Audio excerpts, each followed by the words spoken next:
From Lee Jordan Field here, Chugiak-Eagle River Chinooks. This is their home. The Miners come into town for the first official game of the 2026 Alaska Baseball League season. Caden Bessent, along with Ben Cameron, on tap for game number one that actually counts in the standings. The Miners looking to build off last night's huge non-league win against the Chinooks.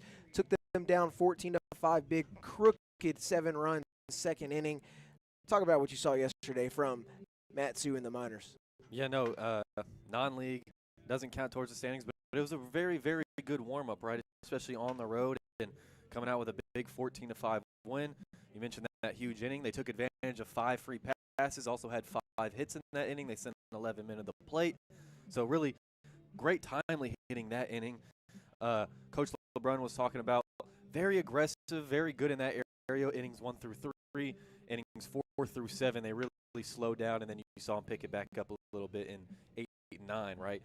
But on the mound, too, I mean, very solid, right? Just used 3 pitchers. He only had 4 available to him, all right, with the limited staff. More have come in today, but Colin Aloisio got the start, right-hander freshman out of Sam Houston, and he was very solid. 4 innings, only 1 earned run, struck out 5, including striking out the side to really set the tone in that bottom of the first, right? Only allowed 3 hits. His Coach LeBrun was saying his fastball was very heavy, and he was showing that he can really use that fastball to his advantage up here in this league. He can really get it by hitters. But pitching coach Ben Terwilliger was saying he came here to develop that slider, right, and really work on that slider. And he kind of did that yesterday, right? He might miss going away with that slider, but he come right back with it and catch the outer third, right? So he was very good with kind of going back-to-back with the slider, and that's what he wants to work on. So, and out the pen, Olette and Anders both came in, were very, very solid. They kind of struggled with free passes and let up a couple of hits here and there, but overall, pretty solid day. Yeah, and speaking of the pitching, Jackson Baker, the freshman, originally out of Long Beach State, now committed to Oregon State. He gets the start tonight. Huge southpaw. Really going to be impressed with him. I think so, because I've heard nothing but good things. I'm really excited to see him get on the bump tonight and see him throw. Yeah, no, LeBrun was saying, I mean, this kid, he thinks he's going to be a big leaguer. He has big league stuff, right? He was going to go to Oregon, which you see where Oregon's at these days with their baseball, but then he got hurt, and then now he's going to Oregon State. Everyone knows Oregon State for baseball, and they want him to throw. He says his best stuff is that slider and curveball that he saw in the limited pins, the limited time he's been up here, right? But that slider and curveball are really, really good. But when we interviewed him yesterday in the 9th, he was kind of saying, hey, I'm just going to live fastball change up first start. And LeBrun's okay with that. And Coach Terwilliger, too. I mean, hey, they have free reign up here to pitch. Sometimes they might not have the best numbers down in the lower 48 where they go to college because they're more controlling. The staff calls the pitches, calls the shots. They just follow the lead. But up here, they have full reign to do what they want to do and be them, right? And so that's where you might see some guys break out of this shell and really develop because they have free reign. And you also, too, you don't want to show too many things too early, right? Once you get to that 4th and 5th couple times through the order, you want to still have an extra pitch or maybe even 2 available at your arsenal that they haven't seen yet. So, I mean, Baker definitely has the stuff, though, to just, in this league, I believe, to go as far as he can just on a fastball and change up, maybe throwing a slider and curveball once in a while.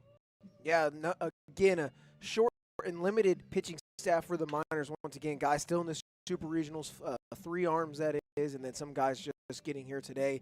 But I think they can ride Jackson Baker for a long time, even just on that fastball and changeup. But we'll see what they do. First pitch is coming up right after this. We'll have lineups for you as well, along with first game of the Alaskan Baseball League season here on the Matsu Miners YouTube.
Welcome to Lee Jordan Field, home of the Chugiak-Chinooks as they take the field as we get ready for the national anthem here in Chugiak. First official game of the Alaska Baseball League season. Caden Besson along with Ben Cameron. Ben, I'm ready to get this thing underway. I'm ready. Caden, right? Actual first official game. Yesterday just being an exhibition, and the Miners dominated, right? So I think they're feeling really, really good. There's a lot of things that LeBron and the rest of the coaching staff really wanted to work on, but you know, they got plenty of time. They've only been here a couple days. And as we get ready for the national anthem, we're going to take a short break. When we come back, the lineups will be here for you and first pitch. Don't go anywhere. This is Mat-Su Miners Baseball here on YouTube.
Welcome back here to Chugiak. It's currently 59 degrees, feels like 52. Says the wind's blowing about 9 miles an hour, but that flag right in dead center field is dead, not moving whatsoever. Again, Caden Besson, Ben Cameron getting ready to get the ABL season officially underway. First of 36 regular season games as we start the quest to crown a new top of the world champion. Miners won it last season for their 9th total. And it all starts here in Chugiak against the Eagle River Chinooks, who they beat yesterday pretty easily, Ben. Yeah, pretty easily. That exhibition matchup, 1 of 4 they'll have here in June. There might be one in July. I might be mistaken, but you know, you can 18 home games, 18 road games. They get extra 4 because you know when they sell tickets, say you get 40 games or 20 home games, excuse me. But you know they're ready. I think these guys got a great warm-up game, and although let's be honest, kind of a sloppy game, messy game, a lot of errors. More on the Chinook side, right? But still, even for the Miners. But you know, they just got here. Everyone probably flew up to almost 20 hours, right? I know we almost did, and you know, they just got to get warmed up. Got to get acclimated 100%. And let's go ahead. Miners will be batting first as a visiting team. Let's go ahead and get you that starting lineup. Leading off, playing left field is Tyler Akers. Hitting second, playing right field, Jackson Babcock. Hitting third behind the plate tonight as catcher, Will Millard. Hitting cleanup at first base, Canyon Millar. At short, Diesel Toth, batting in the 5 spot. Batting 6 in center field's Matt Blind. Batting 7th at second base tonight's Cash Millar. Batting 8th, the Hawaiian Hazen Enoy as the DH this evening. And then rounding out that Mat-Su Miner lineup is the third baseman, Austin Park. And I mentioned getting the start for your Mat-Su Miners is Jackson Baker. Starting on the mound for Chugiak, the Chinooks are going with number 8, Mason Trotter. Trotter, the junior out of Rogers State University, 6 foot, 200-pound lefty, getting his warm-up pitches in here as you see on your screen. And talk about Tyler Akers, a guy leading off for this Mat-Su Miner lineup. Had 3 RBIs yesterday, went 2 for 5, scored 3 times. Did strike out twice, but overall, really solid day. We saw him really show off every bit of his game. We saw him hit the ball. We saw him bunt for a hit. We saw him steal bags. He really showcased his set. You know, absolutely right. And he started off that game, led off with a hit by pitch, immediately stole second base. He ended up scoring that first run, kind of just set the tone in the top of the first. And, I mean, everyone was saying it after the game. He can fly. The kid can fly, and he does, and that's why LeBron wants him in that leadoff spot, especially if he can get on base. I mean, limited playing time at East Central University in Oklahoma, right? But he hit .350 with a .481 on base percentage in 6 games. On base in modern baseball, that's what you want out of your leadoff guy, especially, too, if they're super fast like Akers. As you mentioned, Tyler Akers out of East Central University in Oklahoma. That's where the Tigers play baseball. Akers steps in. We're getting ready to go. Trotter versus Akers, and Trotter will wind and deliver the first pitch of the regular season of the 2026 ABL season. It misses for a ball. It's 1-0 to Akers. Interesting uni combo here. Blue on blue, navy blue on navy blue for both sides. 1-0 to Akers. That one's hit over towards second. Green's got it. He'll flip it over to first for the first out. Nice little low line drive over to second, one hop Green over there, but still you see Akers going 100% down the line. Never not the hard 90s. Never not the hard 90s. That'll bring up another guy who had 3 RBIs last night, 2-0 hitter, Jackson Babcock, another guy that just had a really good day for the Miners in that 14-5 victory in that non-league game that took place here yesterday. He watches ball one go by from Trotter. That one, a little bit of chin music there. Ben, you mentioned the uniform combo. Both teams going with navy blue tops and white bottoms. Miners have their, I would say, patriotic jerseys on. Is that pitch also misses for a ball. It's 2-0 to Babcock here. Miners jerseys are navy blue with Miners in script on the front, and then the numbers and the letters have the American flag in the background of both of them. Trotter's going to send one, and that one's hit over towards second. Another chance for Green to get the second out of the inning. He does just that. There's 2 gone early and quickly here in the top of the first. Yeah, speaking of the jerseys, so like you got navy blue with the red, white, and blue, the stripes and stars, and then you just have the green helmet and green sleeves too. So kind of interesting. I'm intrigued by the Chinooks jersey too. It looks like a football jersey. It's back-to-back 4-3 putouts. Green getting early work over at second base, and quick 2 outs for Trotter, who's now going to face a 3-0 hitter, Will Millard.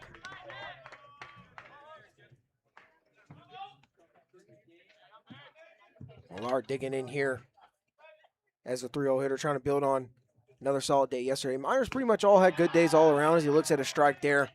That evens the count at a ball and a strike. So Millard yesterday, just not the best day, just 1 for 5. Did pick up an RBI and a run scored. You'll take it. 1-1 misses low and inside for a ball. It's 2-1 here to Will Millard, the catcher today for the Mattoon Miners. Hazen Enoy played catcher yesterday. He's moved to DH, and Millard now going to be behind the dish. Got to rotate those catchers around, give those knees rest. 2-1's going to be chopped right off the plate, and it'll go foul. Count even, 2 balls, 2 strikes, and we've got 2 outs, so Deuces will run wild here in the top of the first. And I will say for Millard, in his second to last at bat, or his first of 2 strikeouts, 3-1 count, or 3-0 count, excuse me, got a fastball way outside too, and they called it a strike, and he was not happy about that. Trotter's 2-2. Breaking ball misses way outside. Counter run full here to Millard. But the catcher from North Alabama, I mean, pretty solid season. He was talking about he doesn't know if he'll go anywhere, right? He might stay put at North Alabama, but he's thinking of options. Trotter's payoff pitch to Millard. That one's hit over towards short. Allen's got it on the run, fires over to first, and is not able to be scooped by Reed over at first. And just like that, the Miners have a 2-out base runner in Will Millard. Saw a lot of that yesterday from the Chinooks, just a lot of errors. You know, in the scorebook, if you look online, it might only say they had 2. They really had over 5, at least, right? Scores decision, right? Bias book. But, yeah, they're going to have to be clean if they don't want the Miners to really take advantage of these opportunities, because they did yesterday. That's why they scored 14. So Millard will reach on the air. That brings up cleanup hitter Canyon Millar at first base tonight for the Miners, batting from the left side. First one he sees from Trotter's inside. Gets away from Zaromski behind the dish, but Millard stays put over at first. It's 1-0 to the cleanup hitter. That one scored an error by the shortstop, as expected. Just had to make sure. You never know.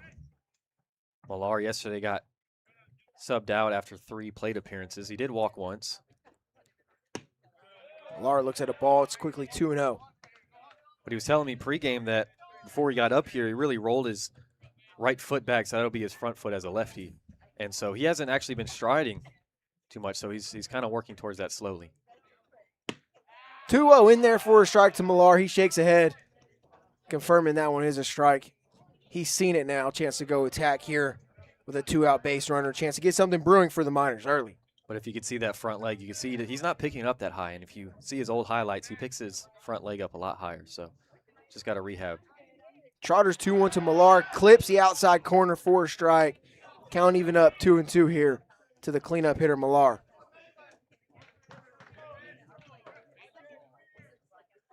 Millar takes a very, very healthy lead over at first base. Trotter, the lefty, you'll have a direct look at him. 2-2 to Millar.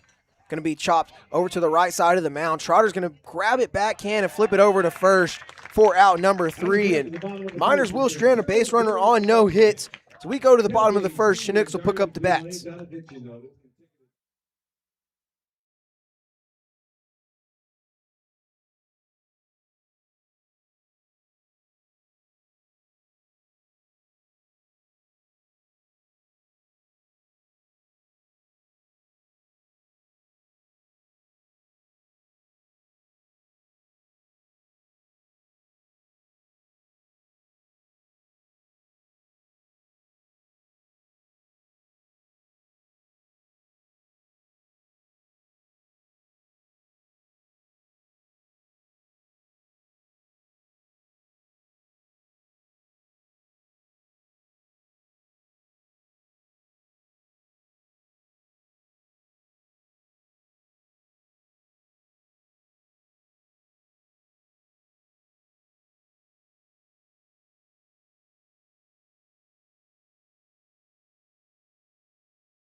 Bottom of the first here in Chugiak. Miners go not three up, 3 down, but they do strand a runner on first, and it'll be the Chinooks' turn to pick up the bats here.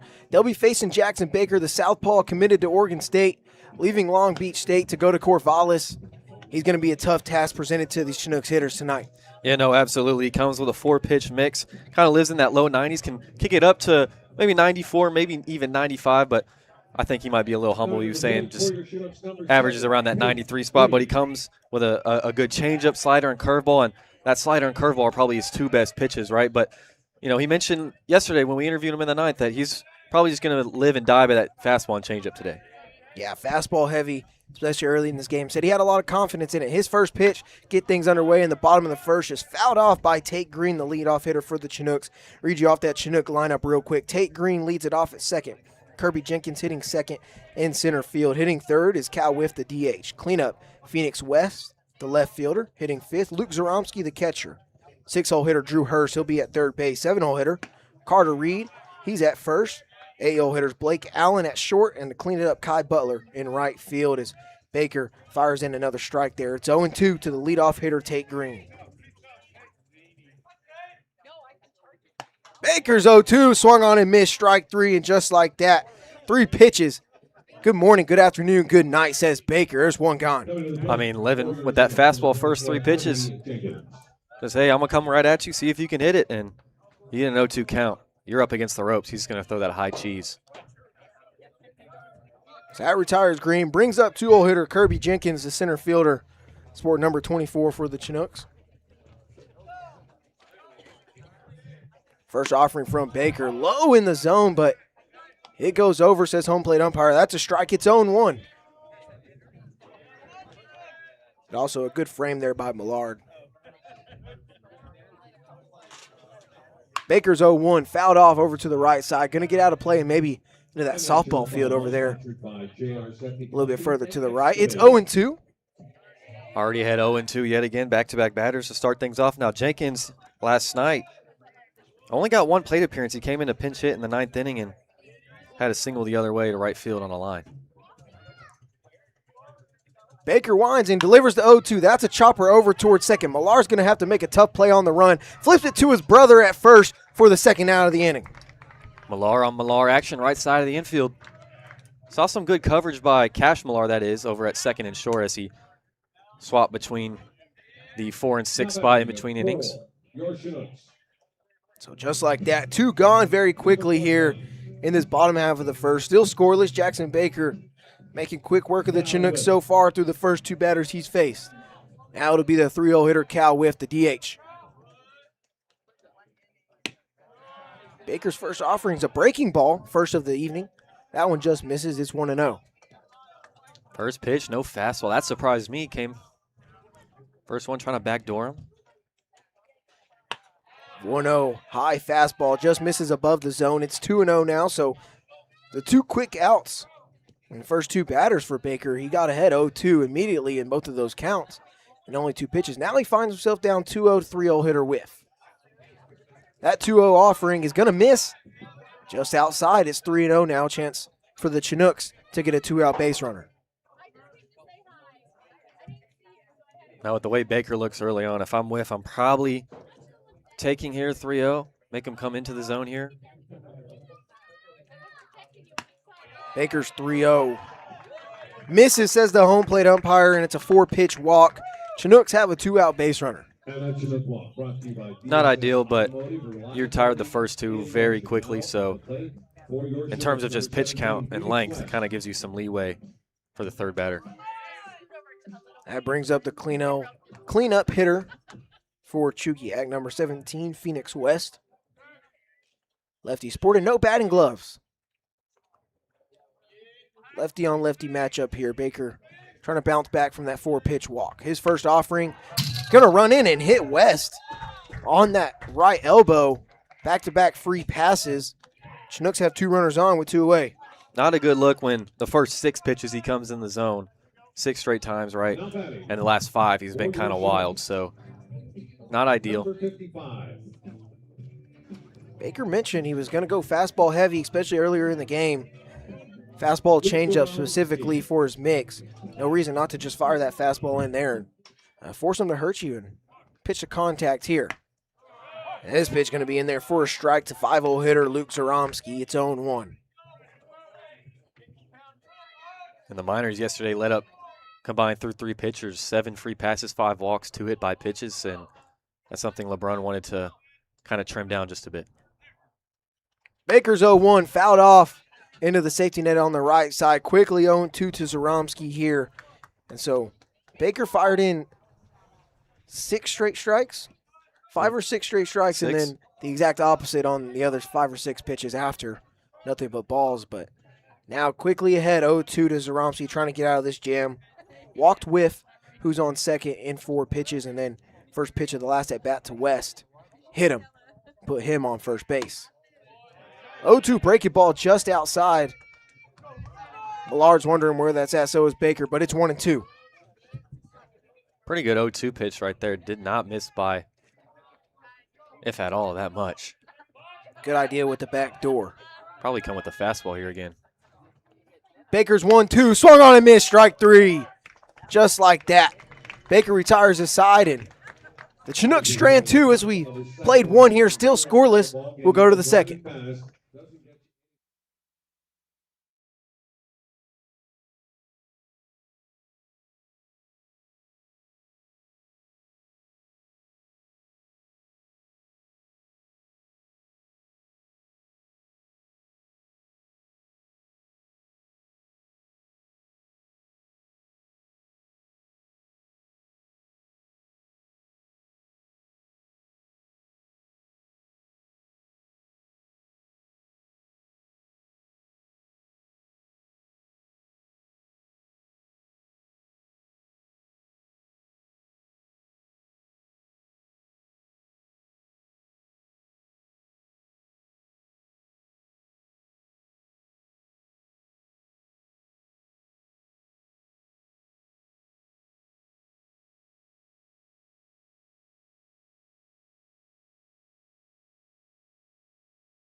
here.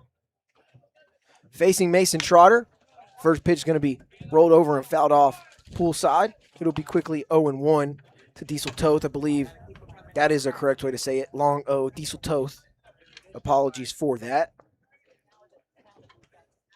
Trotter's 0-1, going to be low and miss for a ball. Evens the count at 1-1 here.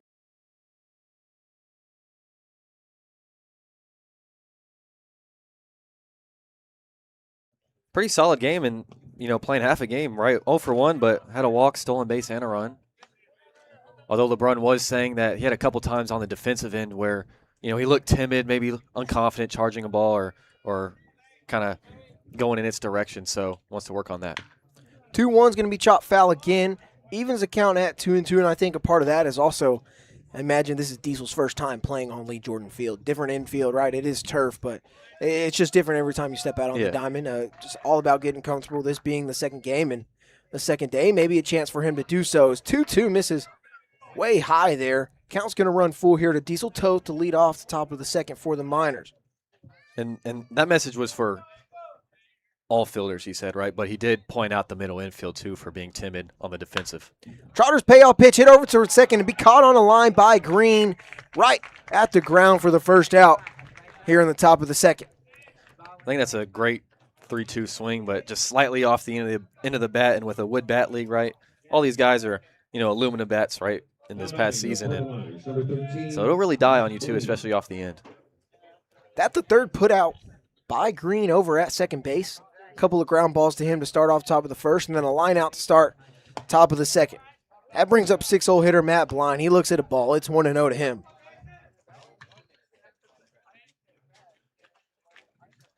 Blind, the 6-hole hitter up. Excuse me. It'll be Millar on deck and Enoy in the hole. So 1-0 is going to be chopped foul down the first base side. Evens the count at a ball and a strike. And we do have confirmation. It is the correct way to say Toth. We got it. We want to make sure we say everyone's name correctly.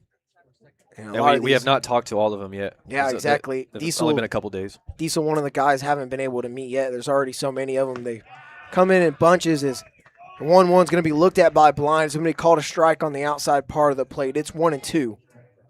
And what's good for the Miners, although they'll have 3 days off before their home opener, so you can decide yourself whether or not it matters. But the 3 Nebraska pitchers, all freshmen, finally came in today. They're here.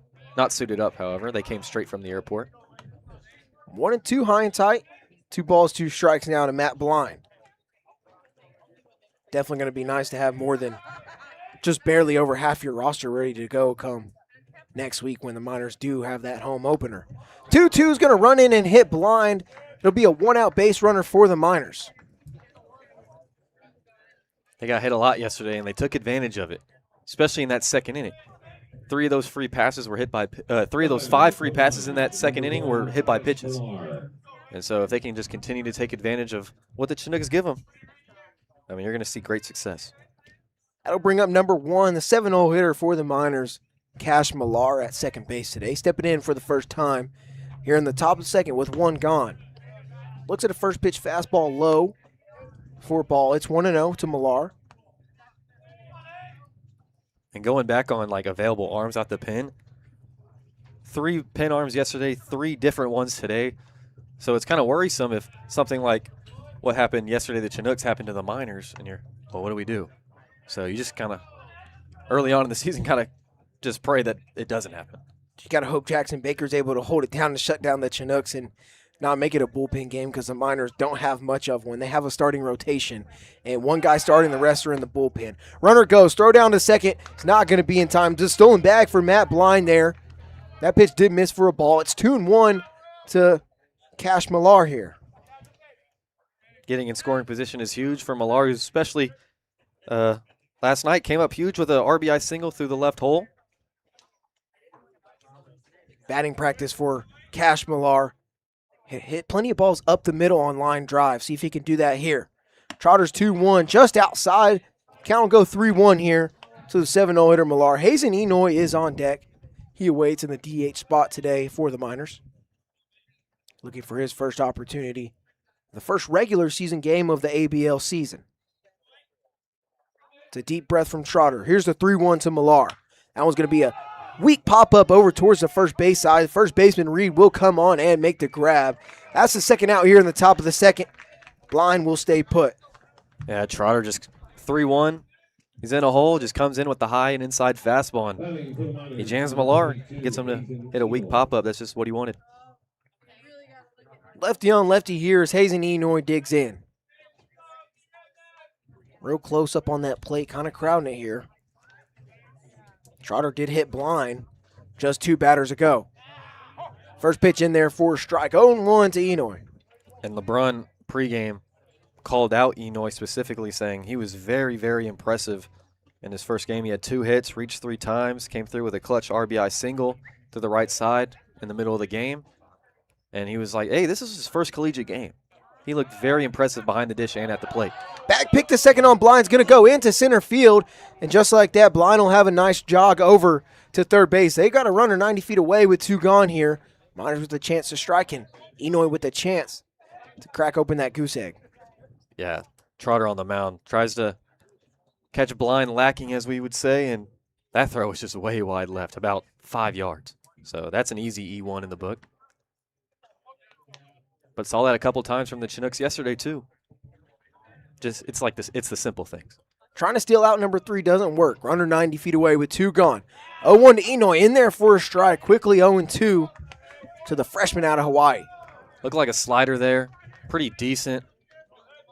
Even though it was a strike, I still say a good take there from Enoy. Just letting it be down the low and away, excuse me. Here's Trotter's 0-2. That's a swing and a miss, strike 3. Miners will strand a runner 90 feet away. And Trotter's going to trot off the mound feeling good about himself after that error. We're still scoreless as we go to the bottom of the second here on the Matsu Miners YouTube.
Here in the bottom of the second at Lee Jordan Field. So we're still scoreless. Chinooks picking up the bat. They had 5 hitters hit in that bottom of the first. Jackson Baker, made quick work of Green and Jickens, the first 2 hitters, and then walked with and hit West on the first pitch of the at-bat. Got out of the jam with the strikeout of Zaromsky. Be 6-7-8, though, due up for the Chinooks. Baker's first pitch. That's going to be a ground ball over towards first. Millar back picks it, drops it. Going to have to flip it to Baker at first, and it's in time.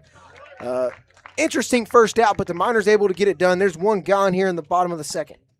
Yeah, that one just took a slightly higher hop than what Millar thought it was, so it hit off his palm, but good job for him, able to recover. So Hurst goes down on the first pitch after grounding out to Millar. Millar, that is, had a little bit of trouble with that one at first. Able to recover. Little PFP action. Good job by Baker covering first base there. Brings up 7-0 hitter Carter Reed, the first baseman. He looks at ball 1 go by. It's 1-0. Still a good pitch, missing that outside fastball, but you can use that slider, that back door, that outer third to your advantage, lefty on righty.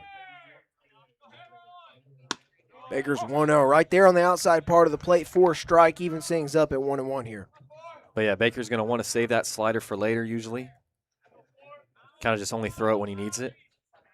Always looking to attack with the heater. 1-1's going to be popped down the right field line. It's going to tail foul right towards what would be a bullpen, but it's just in the middle of the field. There's no such thing as a pin over there. It's just a running bull. It's old school. They're in play, so you gotta, when you're down there, you gotta give a heads up. Obviously, no one down there for the Miners. Baker only in his second inning of work, and overall pretty efficient in that bottom of the first. Just a couple hiccups along the way, but it's his first action here in the 2026 ABL Summer League season. Trying to get acclimated. His first time pitching in Alaska, and pretty much for all of these guys. Counts 2-2. That pitch just outside from Baker. Reed stays alive, runs the count full here. That's beautiful. I mean, that first inning, he missed 5 straight times. Most of them were kind of wild, but these 3 in this at-bat pretty close. Swing and a miss, strike 3 on the payoff pitch. That's the 3rd strikeout for Jackson Baker. There's 2 gone here in the bottom of the second. Bread and butter right there, 3-2. Just come at him with your fastball, top of the zone, see if he can hit it. He can't. All 3 strikeouts so far for Baker are swinging strikeouts on the fastball. And just like Baker said, he's going to be fastball heavy. He thinks he can throw it right by these guys. He's been able to do that. Brings up A-hole hitter Blake Allen. He's going to look at ball 1. That was an interesting spot for ball 1 there. Try to go with the low and in slider for a first pitch strike, but just misses. Baker's 1-0 to Allen. Fastball outside corner, clips it. Evens things up at 1-1. Remember, LeBron said they have free reign out there on the mound, and so first 2 pitches, I like that. You barely missed with that slider low and in. Go at that outside fastball, and he just watches it go by. Baker's 1-1 outside. 2 balls and a strike here. But I think the best thing Baker can work on while he's up here for 2 months would be the free passes. He threw 31 1/3 in California, Long Beach State, and he let up 22 walks. So that's definitely something he can work on. 2-1 clips it. Deuces run wild here in the bottom of the second. Still scoreless between the Miners and the Chinooks. First regular season game of the 2026 ABL season. But he also has 41 strikeouts, so that shows the stuff he has. 2-2, got him looking, called strike 3. Back-to-back strikeouts for Baker. He's rolling through 2. We'll go to the 3rd. Still scoreless at Lee Jordan Field.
Welcome back to Lee Jordan Field here at Chugiak-Eagle River, home of the Chinooks. We're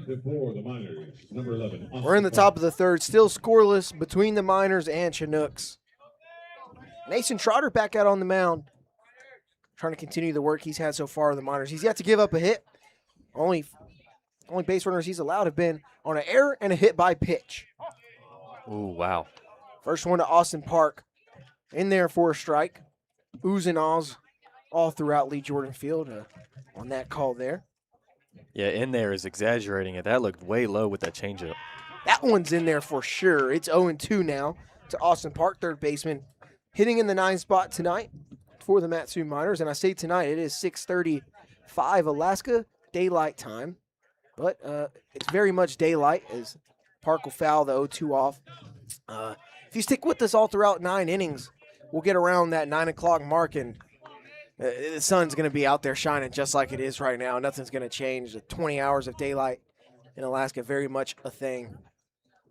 0-2 is going to be lined over towards second, and the play is going to be made by Green. He snags it for the first out here in the top of the third, and Green's got plenty of work today. He's done a good job over in that 4-hole.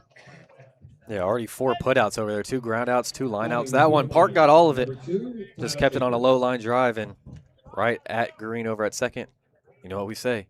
That's just baseball. That turns the lineup over for the Miners. Tyler Akers steps in.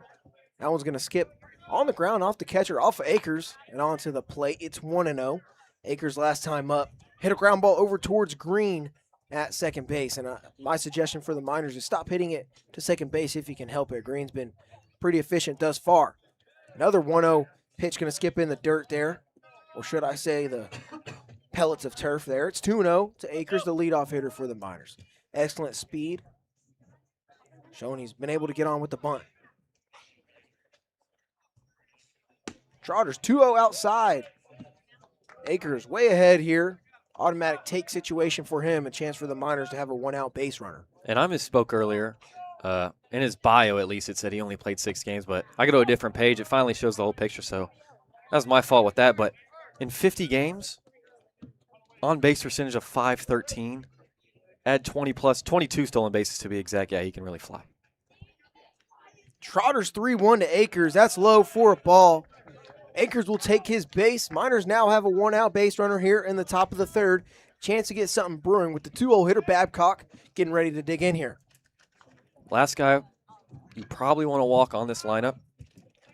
So I got hit by a pitch to lead off last night and immediately stole second. Made him pay because he came across to score the first run. I would assume he takes off sometime this at-bat too. Got a big lead over there at first. Trotter takes a couple looks at him. Fires the first pitch to Babcock. It's a ground ball to first. It's going to go foul by the time Reed gets to it. And you see the effect he has on pitchers. 1, a long pause, and then 2, he immediately came with the slide step home. And also that, a couple of looks over at Akers. You got to really pay attention to what he's doing over there on first, I imagine. Miners still hitless in this one. Able to get something brewing here by putting Akers in scoring position with his wheels. 0-1 comes home. Babcock line shot. Snagged by Green at second. Over to short. On to first. Double play. Green continues to be absolutely excellent at second base. Gets a double play to end the top of the third. The threat is over for the Miners. They strand one. We're still scoreless as we go to the bottom half here on the Mat-Su Miners YouTube.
Here in the bottom of the third, still scoreless between the Chinooks and the Miners. So far, Baker and Trotter have been going back and forth. Pitcher's duel thus far, a lot different from yesterday's lopsided 14-5 score where the Miners took it in that non-league contest. Threw up a 7 spot in the top of the second. Very, very crooked inning. Just kind of ran away with it from there.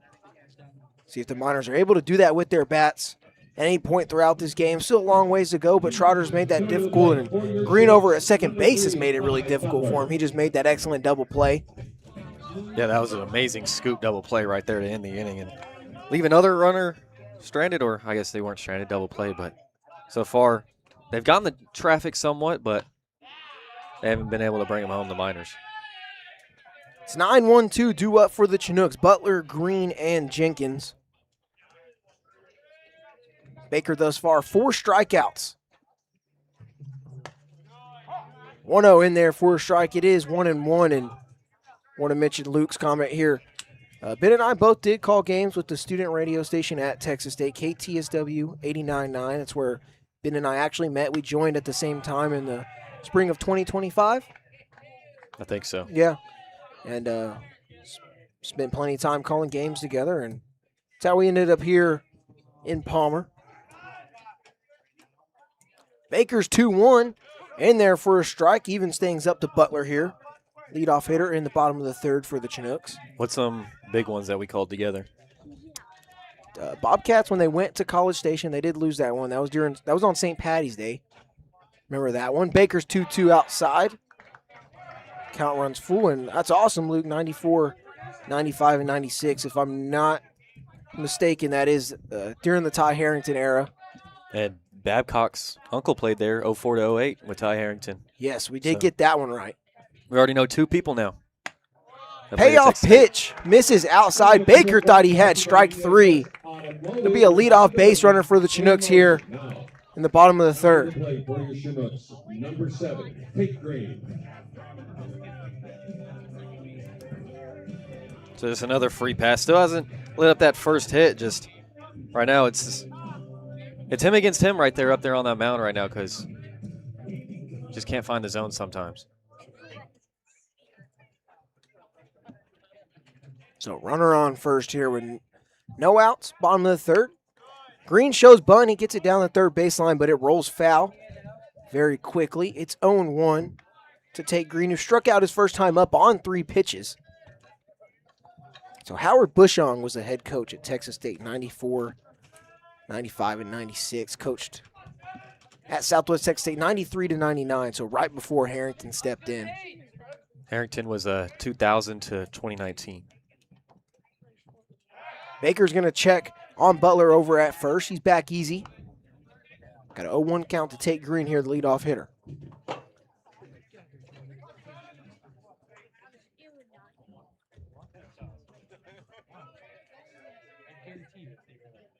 Baker takes another look at Butler. 0-1 just misses. Outside part of the plate with that fastball there. And I think if you're Baker here, just trust your fastball. Pitch to contact here. Force these guys to put the ball into play. Trust your defense behind you.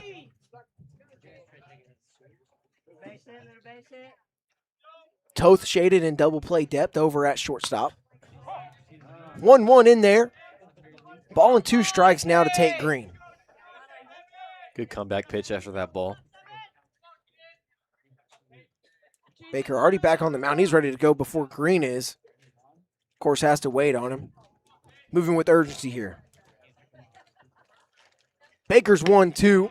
Off-speed pitch up above the zone, evens things up. I like that 1-2 fastball up at the letters.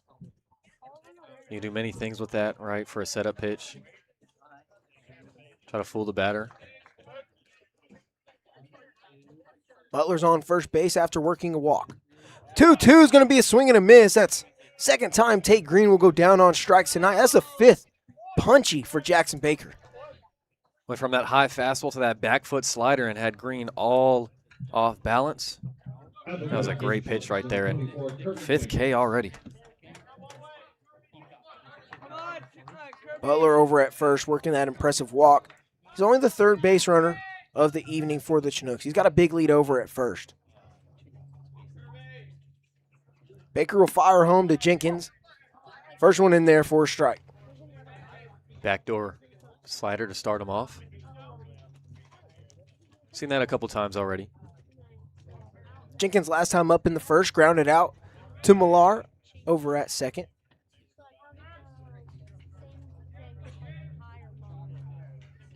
Runner goes. Baker's 0-1, going to be called a strike. Throw not going to be in time. Butler will get into second safely there. And that pitch was actually called a ball, but see, Jenkins offered on that one, and he may win around. There was no appeal from Millard, obviously trying to get that throw down to second. Count is 1-1. They do appeal later after the play there. Second field umpire says safe. They sent that appeal through postage. Surprised they even let him do that. Right? Butler's at second after the stolen base. Second guy in scoring position tonight for the Chinooks. Baker's 1-1 is low. He'll fall behind here to Jenkins. Last time up, you mentioned that ground out, but it was a high chopper too, so Jenkins was all over the top of it. So still off plane, even though he's able to put it in play unlike many other Chinooks. 2-1 from Baker. Hit on a line towards Millar over at first. He'll field it. Step on the bag for the second out of the inning, but Butler will move up 90 feet. That puts him 90 feet away from coming home and cracking the goose egg in this scoreless ball game. Good job from Millar on that low-driven line drive. Took a couple of hops, but he's able to put his foot back, give him just a split second longer to get his eye on the ball, and good forehand. 3 unassisted. 3-hole hitter Cal Whiff, the DH, digs in here for the second time, reached on a walk, back in the first, got all the way up to second. Baker will miss high with his first offering. It's 1-0.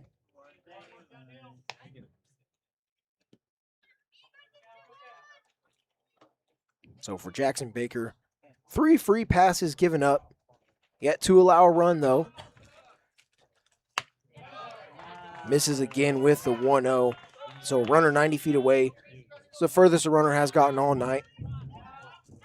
Last person to get into scoring position was Cal Whiff in the bottom of the first. Baker's 2-0. Swing and a miss from Whiff there. It's 2-1 now.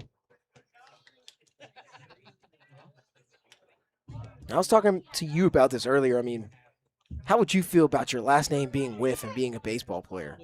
You know, not good. It's not good for the mindset. All right. 2-1 just outside. Nice frame by Millard. Doesn't get the call. 3-1 here. Yeah, and I think Whiff, I mean, you know, you whiff at the ball. It's a negative mindset. Yeah. From coming out the womb. It's just not good. It's an uphill battle. 3-1 misses low.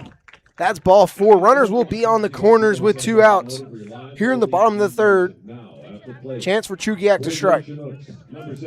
Second time Whiff has already walked. See, he's not scared to just pass the baton, right? He won't go chasing.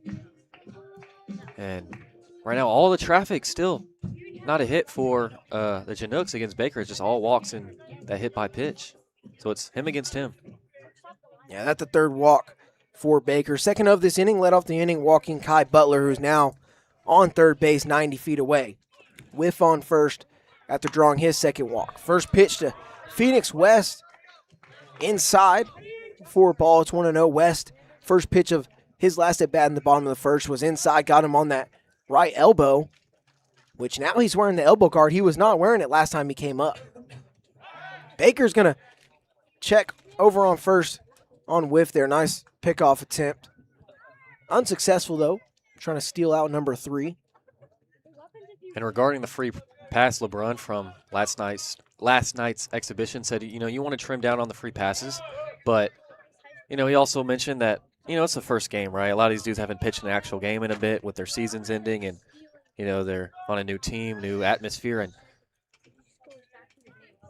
And Baker here hasn't pitched since May 15th at Cal Poly, where he did throw 5 shutout frames. Baker's 1-1 to West. Foul straight back. Now 1-2. 1 strike from getting out of the jam. So second time that the Chinooks have had multiple base runners. Did that back in the bottom of the first with Whiff and West on. Ended up being a Luke Zaromsky strikeout to end the inning. Can Baker do that right here? 1-2. Skips past Millard, is going to get away from him. Butler's going to come home to score on the pass ball. Chinooks will take a 1-0 lead. That hurts. That really hurts, especially since, the Chinooks haven't been hitting the ball, right? So it's going to be almost impossible for them to score that run unless, maybe you load the bases and let up another free pass, but that's the one other way to do it. And with that, ball getting away from Millard, Whiff will move into scoring position. He's at second now.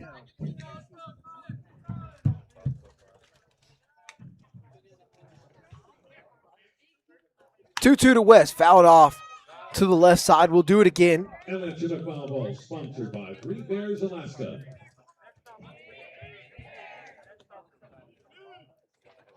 If I'm here, I might go another high and inside fastball. You already hit him his first time up. Maybe he's a little uncomfortable. You see he's up on the plate.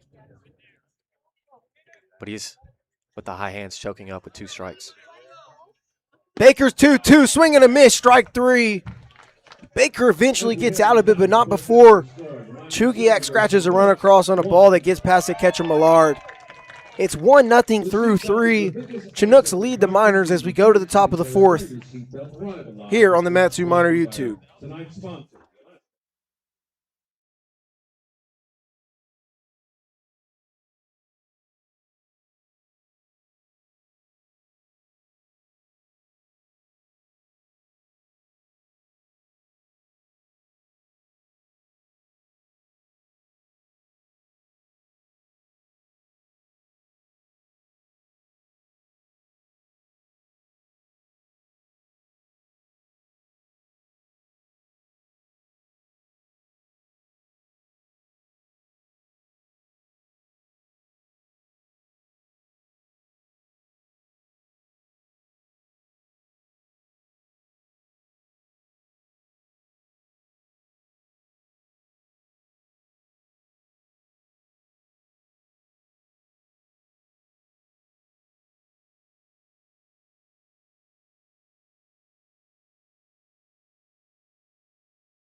The plate for the Miners, number 19, Will Miller.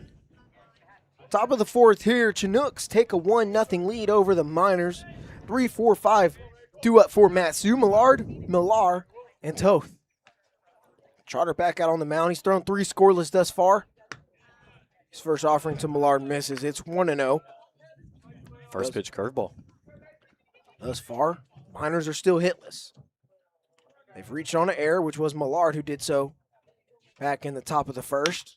He's going to chop this one over towards third base. Hurst's going to have to make a running play on to first. It's in time. That's the first out here in the top of the 4th. Great technical play there over by Hurst at third. Just on the move. It's good defense. Back to what I was saying, Miners still hitless. Millard reached on an error by the shortstop, Allen, in the bottom of the 1st. And then other than that, Trotter hit blind and walked Akers just last inning. So Millar's going to foul one off towards the first base side. He'll go down 0-1. It's only 3 Miners to reach base thus far in this ball game. Totally different story than what happened in the non-league contest yesterday.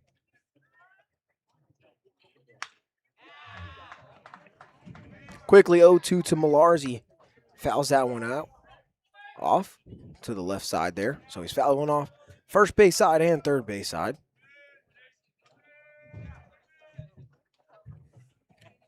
Trotter's 0-2.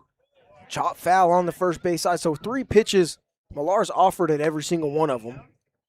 And now just going to have to keep swinging and fighting off these 2-strike pitches. First 3 pitches, he's out in front, behind. That one way out in front on that curveball. So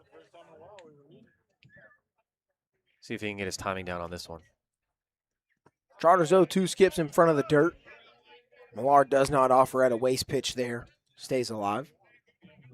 And I wonder if, with you rolling your ankle and hurting your front leg too, if with you not doing really any leg pickup or stride, and if it mentally kind of makes you load a little early, maybe makes you just put your timing early down. I don't know. 1-2 hit high into the air over in left field. West waving it off, but that ball's going to drop in fair territory. He gets down for a base hit. Millar's going to have a stand-up double here. The Miners got a one-out base runner. Hey, just throw your hands at it, put it in play, make something happen. Just like Enoy's double last night too. Just a pop fly that finds the line and gets down for extra bases. That one just became trouble for West. I believe that was the sun that really prevented him from being able to get that one. I said he was waving his hands as if he had it, maybe trying to block the sun with his hand. Kind of hard to see from here if he does have sunglasses on, but nonetheless, Miners get their first hit of the ball game in interesting fashion. Millar on second with the double. This ball gets away from Zaromski, but Millar stays put over on second. That's Canyon, Millar. Canyon and Cash both on the team, but Cash currently in the hole. Diesel Toth stepping in here. Ahead 1-0 to Trotter. Miners trying to respond after Chinooks took a 1-0 lead in the bottom of the third on a pass ball. Another one in the dirt, blocked again by Zaromski. It's 2-0. A lot of off-speed and breaking pitches from Trotter here early in at bats. So over in left field, West does not have sunglasses on. Maybe you want to fix that if you don't want that to happen again. Toth waves and misses at the 2-0 off-speed pitch. Still no fastballs yet.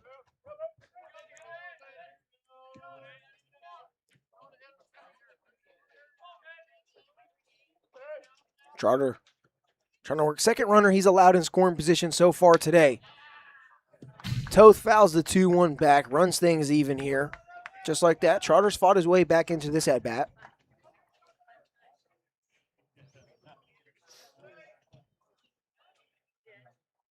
So Matt Blind is on deck for the Miners. Cash Millar is in the hole. Blind, the only other Miner to get into scoring position. He got all the way to third base, back in the top of the second. Trotter's 2-2. It's going to be hit high into the air, near foul ground over near right field. Play's not going to be able to be made by Butler. So Toth will stay alive here. It's 2-2. It's a long run by Butler out there in right field. Kind of got cut off of my view. Did he run into the fence?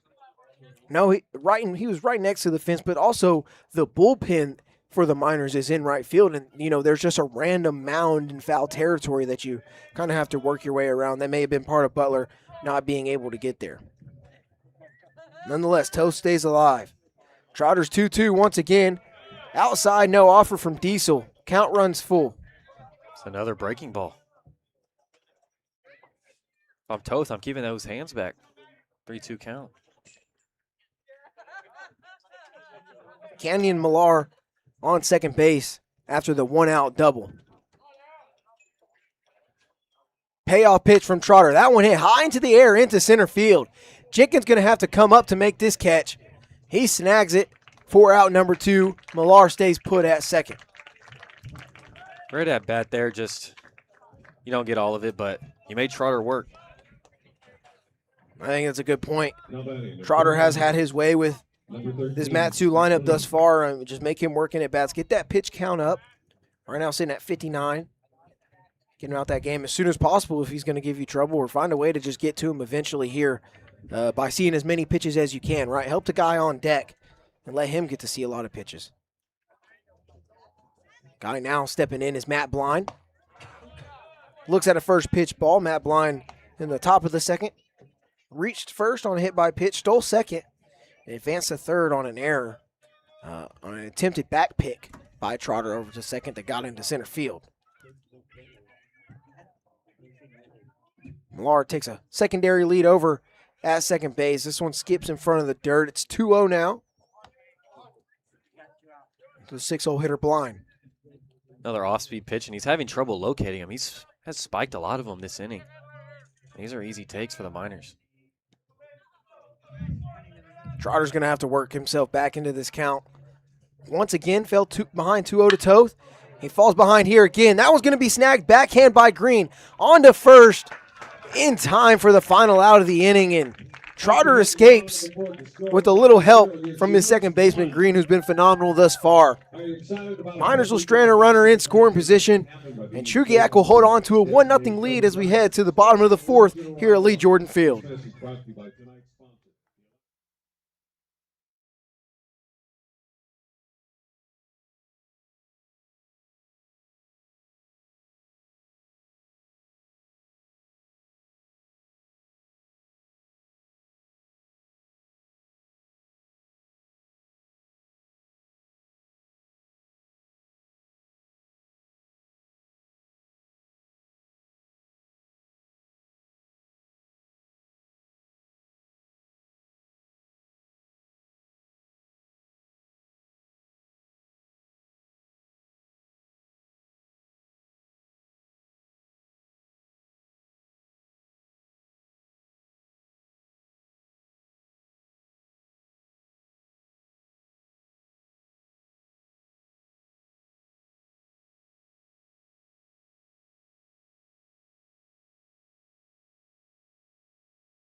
Bottom of the fourth here at Lee Jordan Field, home of the Chinooks. Be 5, 6, 7 due up for Chugiak. Jackson Baker out for his fourth inning of work. First pitch breaking ball inside and over the plate for strike one. Dromsky struck out his first time up in the bottom of the first, and it's quickly 0-2. Chance to strike out for a second time. It would be Baker's seventh. He's already got 6, despite the 1-0 deficit. Runner scored on a pass ball last inning. Just like that, good morning, good afternoon, and good night, says Baker. That's the second time he's retired a pitcher on 3 pitches. Just like that, he's got strikeout number 7. Yeah, he's the first 3 frames, 2 apiece. Right, and already getting that 7th one. I mean, he's just blowing it right by him, and it's really just been the control his only issue so far today. But I wanted to mention, too, just a fun fact about Baker. Did some stuff with Perfect Game, ranked as the number 4 left-handed pitcher in California and number 40 nationally. And you know how competitive California is at baseball. Oh, yeah. But then even just nationally, top 50 at 40. It's unbelievable stuff. Baker's head. 0-1, now 0-2 to Drew Hurst. Hurst grounded out to first base. It was an impressive play by Millar, who bobbled the backhand and had to flip it to Baker to get the out. 0-2 is going to be hit into the left center field gap, but it's going to be cut off in the alleyway by Akers for the second out here in the bottom of the fourth. Good job by Akers quickly. First step is always back, but able to get to that power gap pretty quickly right there. Covers a lot of ground out there. And, you know, also, too, about Baker, he can rip it, dude. He hits bombs. Yeah, I know. It's ridiculous. He hits bombs. You showed me the video of that. I didn't believe it at first. I asked Coach LeBron, I was like, hey, is this guy going to hit this season maybe? No, he hits bombs, dude. You know, a lot of people know him from his presence on social media. Not himself, but his teammates. And then when he was in high school, 2024, Paloma Valley team that only lost 1 game. And, you know, they're super famous on Instagram and TikTok and whatnot. But if you're in that space, they're famous. I knew I him. had no idea. It was cool. I watched those videos when they were being put out 2 years ago. But, yeah, holds the school record for most home runs in a season and in a career. And the Southpaw is now just mowing through this Chinook lineup right now with 7 strikeouts through 3 2/3 as it's 1-1 here. 7-0 hitter Carter Reed, who struck out in the bottom of the second. Just like that, quickly. Ball and 2 strikes here to Reed. Just blew it right by him. That glove pop, too. It's like music to my ears. Baker's 1-2 to Reed outside. Evens things up. 2 balls, 2 strikes, and 2 outs here in bottom of the 4th. And you know, yesterday, too, who had a really good glove pop was Olette when he was on the mound. Really heavy fastball. Those glove pops were good. That's called strike 3. That pitch looked a little bit outside, but Baker gets his 8th strikeout of the evening. It's 1-0 Chugiak. As we've gone through 4, we'll head to the 5th. Miners looking to pick things up offensively.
Now batting for the Miners. Top of the 5th here in Chugiak lead. Jordan Field, 7, 8, 9 due up for the Matsu Miners. Cash Millar will lead it off. Enoy will hit after in Austin Park. Will be the 3rd guy due up here for Matsu. First offering to Millar, shows bunt, pulls back. It's 1-0. Cash Millar, second baseman tonight for the Matsu Miners. Started at shortstop yesterday. Toth has filled that shortstop role for tonight's contest. At 1-0. Low and outside, but it's called a strike. It's 1-1. Yeah, and so now both the Millar brothers on the right side of the infield. So I have a lot in common with that right side of the infield, you know. Temple? But both from Austin, Texas. It's a high fly ball over towards the first base side. It's going to get out of play. Reed going all out effort-wise and sprinting over to the fence, but it's 1-2 to Cash Millar here. But yeah, both from Austin, Texas, or I guess all 3 of us from Austin, Texas. I went to Temple Junior College for 2 years, right? My parents moved up there my senior year of high school. Let's be clear, though. You didn't play on the baseball team like No. Cash Canyon. No, I was sorry. So No, I know. I just But no, yeah, a lot in common with them. Just a little bit, actually. But no, they're both super nice. I'd say Very talkative. Yeah, I would say In a good way. In a good way. I love talking with them. I'd say Cash, the guy hitting right now, his brother Canyon, golden retriever through and through. 2-2 to Cash, high at the chest. Count runs full here to Millar, leadoff hitter here in the top of the 5th, working a good at bat against Trotter. That's a really good take, especially with the amount of curveballs Trotter's been throwing. You might think he tried to sneak one in the upper 3rd, but he's able to lay off of it. Trotter's payoff pitch, going to skip in front of the dirt. That's ball 4. Cash Millar walks an impressive walk here, and it's a leadoff base runner for Matsu, lead off the 5th. Man, not to go crazy about a walk, but you can see that those past 2, he really wanted it. You see him really step into his load and into his front foot, but he leaves them, and he's like, nah, I don't want it. He wanted to hit the ball really bad right there, and I'm sure everybody on this Miners lineup does, because Canyon Millar's the only guy with the hit. He doubled back in the top of the 4th. But now, who can get hit number 2? Will it be Hazen Enoy as he digs in here for the 2nd time? He shows bunt. He lays it down right towards the pitcher Trotter. He's going to flip it over to first. That's the first out here in the top of the 5th, but Enoy does his job. That moves Millar into scoring position here.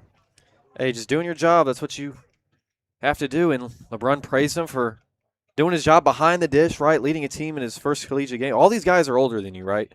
But you're the catcher. You're going to have to step up and lead these guys, and he's just always able to do his job, is what LeBron said.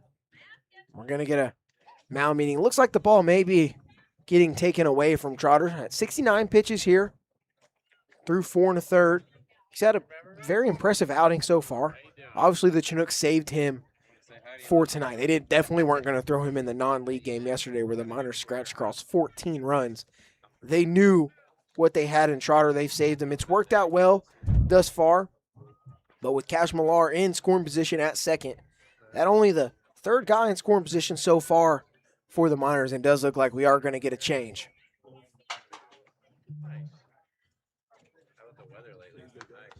So that does it for Mason Trotter. Gives up one hit through 4 1/3. Scoreless. Great job for the junior out of Arizona Christian University. The junior out of Rogers State University. Yeah, very solid start. He was really working his breaking stuff too, low in the zone. Got a lot of ground balls. A lot of weak contact too, and just 3 free passes in that hit, which was not the best of contact on that double from Kenyon Millar, but it happens, and very solid outing to start the year for the Southpaw. Now, I'm all about transparency. What threw me off there and had me say his school wrong is somebody just started talking around us, and for whatever reason, my Siri went off. Yeah, no, I have no idea what she was saying. I wasn't going to mention it, but It's all about transparency here. don't forget to live in the chat if you have any questions for us. Feel free to say anything or ask anything. This is baseball, right? A lot of time to fill, and we would love to get to know everyone affiliated with Miner players or fans or just anyone who likes to watch Miners baseball. New arm for Chugiak-Eagle River Chinooks is Quade Carrington, number 18. Southpaw stands 6'1", 211 pounds, out of Olivet Nazarene University. He's from Middlebury, Indiana. So lefty sophomore comes in here with the runner in scoring position that he will inherit. That runner will belong to Trotter. Excuse me, sorry, dude. My eyes deceive me. Is that Pope Francis III? Absolutely riveting game. Pope Francis III. Now, I know the new Pope is from Chicago. He's a big White Sox fan, and you can't prove me otherwise. I know he has been using divine intervention for the Chicago White Sox right now. Okay. I mean, how else would they have gotten Murakami and no one else wanted Exactly, right? Exactly. I really wanted him in Houston really bad, but from beyond the grave, believe it or not. I don't know. Does knowing the current Pope is a big baseball guy, does that excite you? I mean, I don't know. It does for me, I think. Maybe he can influence and have some influence in growing the game. So Trotter's day is done. 4 1/3 scoreless, gives up 1 hit. Gives up 3 free passes. Carrington will come in and he'll face Austin Park. First batter he faces. First pitch outside for a ball.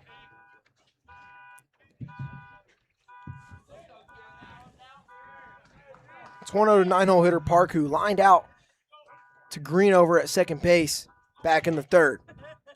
Cash Millar at second after a leadoff walk here in this top of the fifth. And then Hazen Enoy bunts him over into scoring position, and that's when we got the pitching change from Trotter to Carrington here.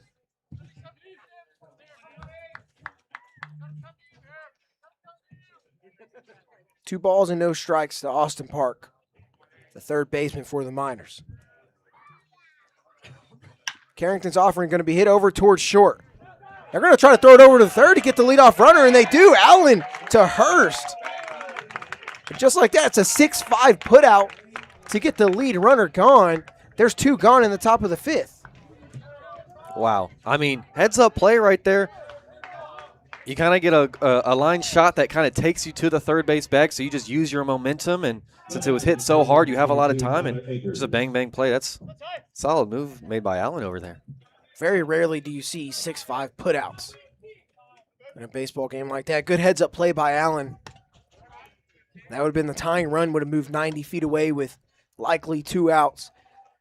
Now a runner on first with 2 outs for Tyler Akers, the leadoff hitter, who's 0 for 1 on the day, reached on a walk in the third.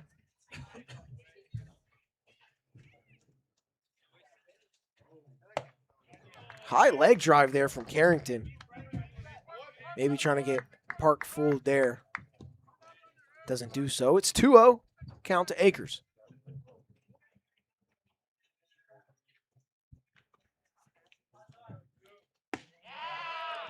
3 straight balls from Carrington. He's behind to clearly the fastest guy for the Miners, Tyler Akers.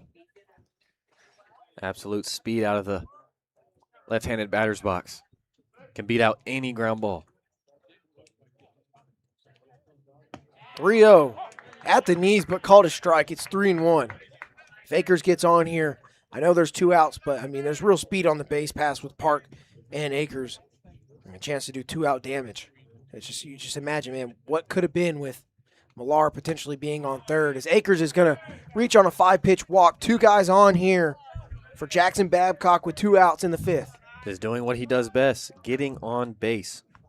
I I mentioned earlier last time up, got on base over 50% of the time this past season in 50 games, just south of 200 at-bats, just ridiculous numbers.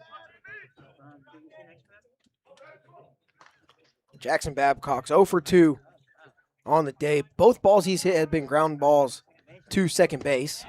Looks at a first pitch breaking ball for a strike. 0-1 to Babcock, grounded out into a double play in the top of the 3rd. One of the many impressive plays that Green has made over at second.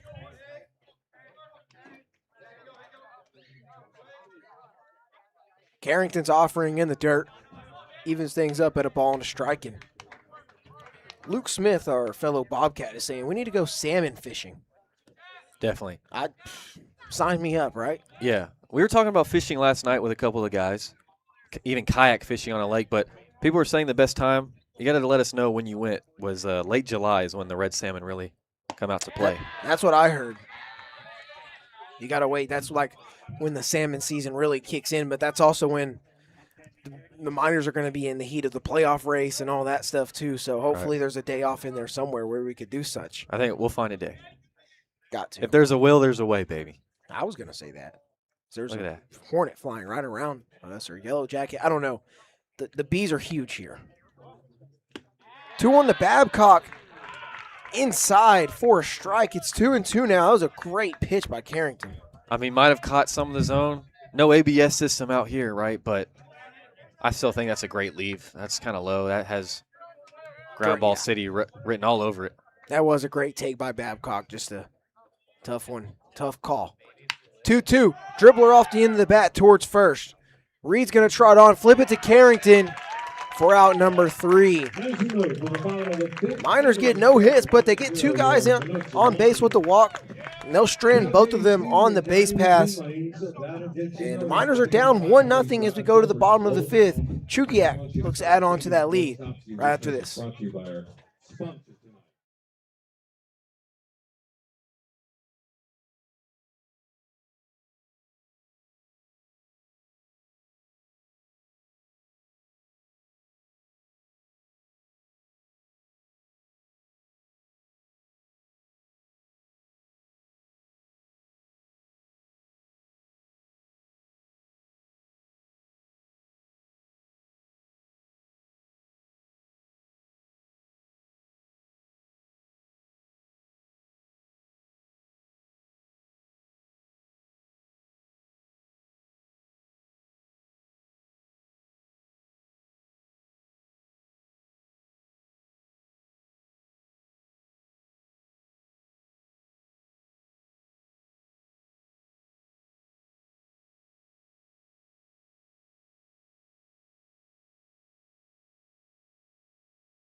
Back here, bottom of the 5th, at lead Jordan Field. 8-9-1. Due up for the Chinooks. Jackson Baker's still out there through 4. He's only given up 1 run on a pass ball.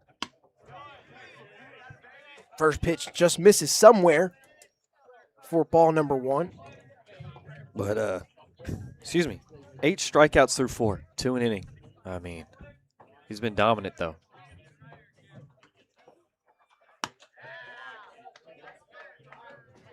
Baker misses. He's down 2-0 early in the count to Blake Allen here. Seems he either gets ahead 0-2 or falls behind 2-0. No in between. 2-0's fouled off out of play to the right side. And that's your foul ball, sponsored by Baker Carlson Walker. slowly climbing back into this one. But he was able to freeze Allen last time up with a backwards K. If I'm right, I believe that was when he backdoored him with a slider. Could be wrong. Just like that. Baker evens up the count at 2-2 here.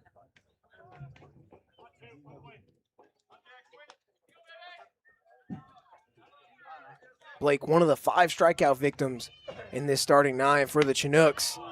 It'll stay only 5, but that strikeout total will go to 9. Jackson Baker leads off the bottom of the 5th with another punch-out. Just 2-2, pulls the string on him. Another changeup on the outer third. Looked like it was right on the corner, and Allen had no chance way out in front. Beautiful pitching there from the southpaw. What you got there, man? A burger. A Chinook burger. I don't know if they throw their nickname in front of the burger, but Kai Butler's going to come on. He's going to pop one up over towards Canyon Millar at first. That's a quick out number 2. One pitch out, weak contact, you'll always take that. So, late June, catcher limit in 2 hours on the Kenai River. So when we're in Kenai, I think the move is to go fishing. On the peninsula, I think that's probably a good place to go fishing now. No, absolutely. Right across the strait. I forgot what it's called, but it is called a strait. You have Katmai National Park, and then you have another one. I forgot the name of it. Probably starts with a K, too. 1-0 in there for a strike to leadoff hitter Tate Green. Baker made quick work of first 2 hitters in this bottom of the 5th. Miners still trailing 1-0 to the Chinooks in the first regular season contest of the 2026 ABL season. Now 1-2. What's your go-to burger toppings? Because obviously here at a ball game, most you get is cheese, right? But limited. Ketchup, mustard, pickles, onion, lettuce, there you go. cheese, obviously. Deuces will run wild here. In the bottom of the 5th, yeah. Ketchup, mustard, pickles, onions, sometimes lettuce. I don't know. But that always got to have cheese, though. Oh, yeah, of course. If you don't got cheese, I don't even really want it, to be honest. Hey, do you play baseball with a ball? Absolutely. Yeah. Let it play. Yeah. Does the straw got 2 holes? Yeah. No, it doesn't. It's 1 hole.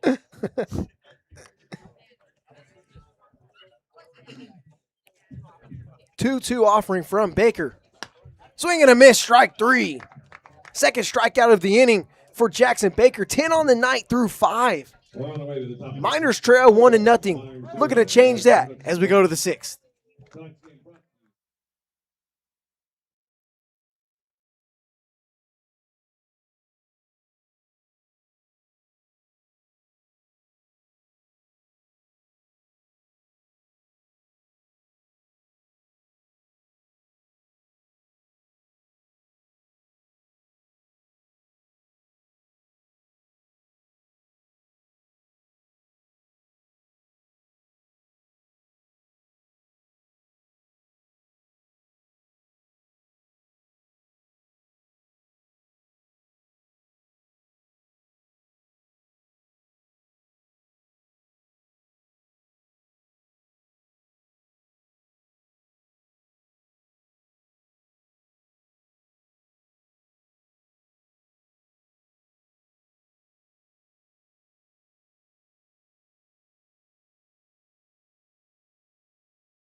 Top of the 6th here in Chugiak-Eagle River. Community just outside of Anchorage, technically and legally part of Anchorage. Miners trailing 1-0 to the Chinooks here as we go to the 6th. Carrington back out. He came in relief last inning. Was able to get the job done. Strand 2 Miners on base. Came in relief of Mason Trotter. It'll be 3-4-5. Due up, and Millard's going to hit this one hard over towards left field. This ball's carrying. This ball's going to hit off the wall. Millard's going to trot in towards second. He'll have a stand-up double to lead off the 6th inning. There you go. I was just about to say, game plan for the pitchers for the Chinooks coming in today, just don't throw the fastball. Throw the fastball as little as possible, and Millard gets a first pitch changeup, leaves it, then gets another off-speed pitch, and this time he's all over it, gets it off the wall, and there you go. Great contact. Get a mound visit here for the Chinooks. This ballpark, very nice. I really am fond of this ballpark. I'm fond of the view. Oh, yeah. The people, the hospitality, right? They feed us, take care of us here. Really hard to see fly balls when they go that deep, though. That is a problem. That is my only complaint about this ballpark. Sky is bright. I'll let you know that, or I'll say that. I was trying to find the name of that mountain out past right field. Yeah, the mountain ridge over on your right side of the screen. Yeah, I think it's just a ridge. It doesn't just have a ridge, name. Yeah. Like it's like a extension of an existing mountain past it. I tried, guys. Yeah, very beautiful mountain ridges. We're going to get a pitching change. Carrington's day is done. Chinooks will go with the 3rd pitcher so far today, Jack Florence from Air Force Academy. 6'5" freshman will come on to pitch here. Out of Valleyford, Washington. So now he's up in Colorado Springs, Colorado. Beautiful place. This guy knows nothing but beautiful places, huh? Washington, Colorado, Alaska.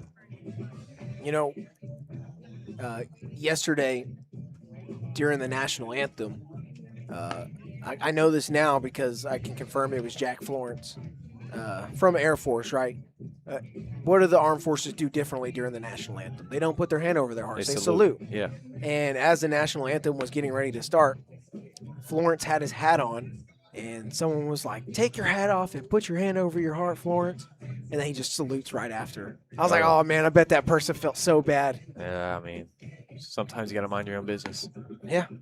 But, no, I saw that too, and he's so big, he's 6'5". I thought he was actually like a coach or something at first that used to serve, and I was like, oh, wait, no, that's a player. You know, tall, lanky guy.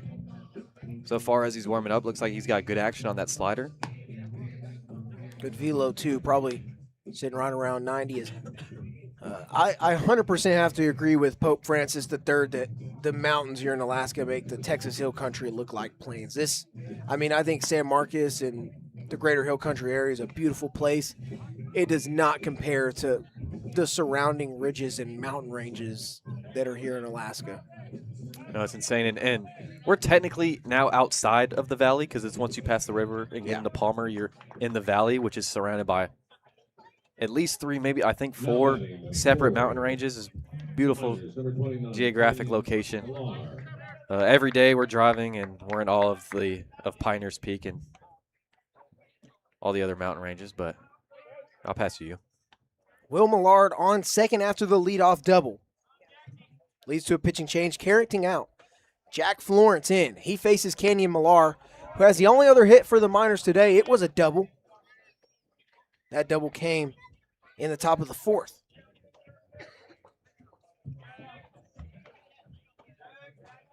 Chance for the Miners to break through here with no outs in this top of the 6th inning. Florence is 1-0. Fouled off, and the backswing from Millar hits the catcher, Zaromsky, in the helmet. We're going to have a pause and play here. Ooh. Zaromsky. Just going to need a second. I think he just got to shake it off. He seems to be okay. Totally unintentional from Millar there. Backswing just got him. Trainer is going to come out and just check on him, make sure he's all right. Umpire going to have a conversation with Florence just to kind of kill time here. Scary moment here. Got to hope Zaromsky's able to shake this off and be all right here. And I believe, we did have a problem yesterday with the rosters and the information that we had. Luke Zaromsky is number 13, and he started the game for the Chinooks as a catcher. And it looks like they have made a change at the catcher position, at least at the beginning of this inning. Number 55 is behind the dish for the Chinooks. That's Jack Boots from Colorado School of Mines, local to Anchorage, Alaska here.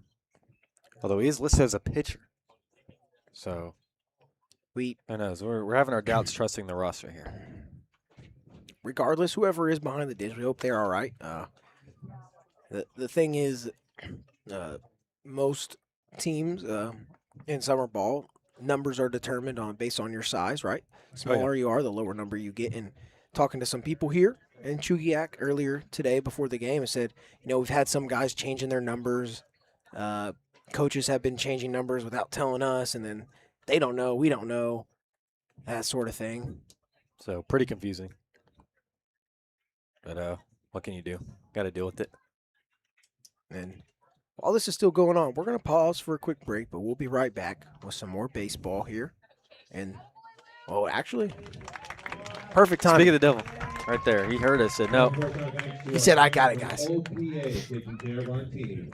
you. Good to see the catcher all right here.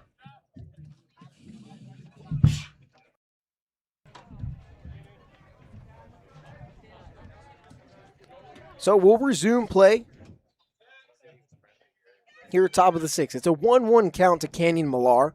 Will Millard is on second base after the leadoff double. Millar. Gets a little tricky, eh? Not really. 1-1 just outside.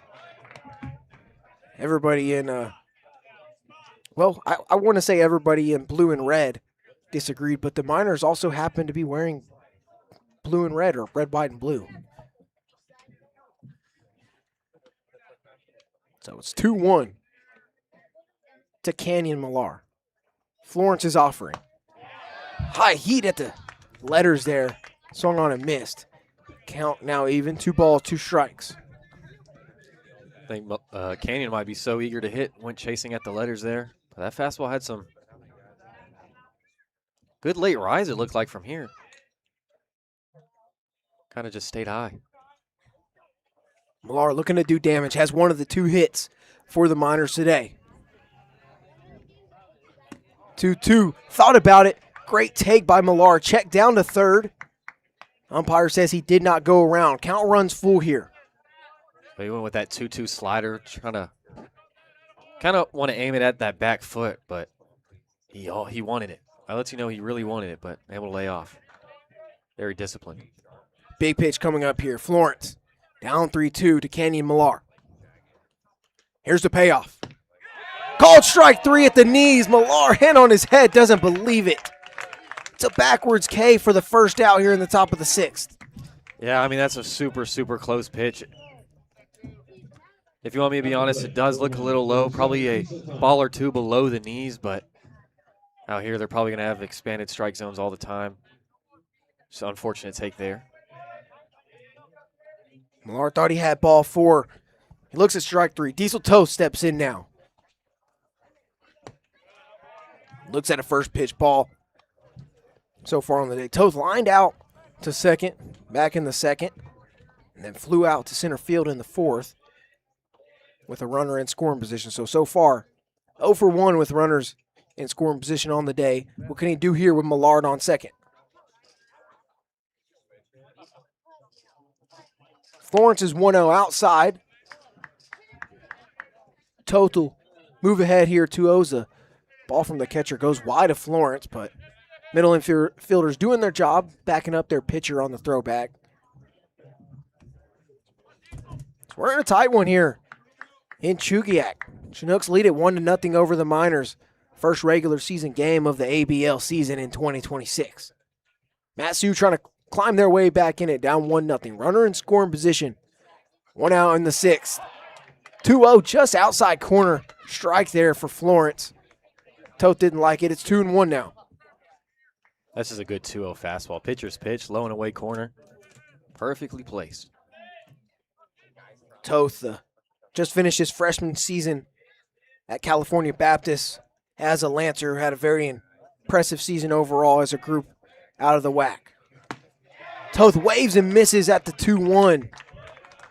Now 2 strikes to the shortstop for the Miners here. Florence really, really battling right now. Gonna have to get that foot down. He blew that fastball right by him. Florence trying to come in and do his job, strand that leadoff runner for the Miners in scoring position. Millard eagerly waiting to advance 90 feet, maybe 180 to tie this one up. 2-2 to Toth, dribbled on the ground over towards third. It'll be a long throw across the diamond, but it's in time. That's the second out here in the top of the 6th. Millard stays put at second, so 2 gone. Runner does not advance. That's just great sequencing by the southpaw. You fall behind 2-0, you get 2 fastballs by him, and then you throw the get me over slider, right, and he just does his job. He gets a high chopper down the line. That moves the lineup over to Matt Blind.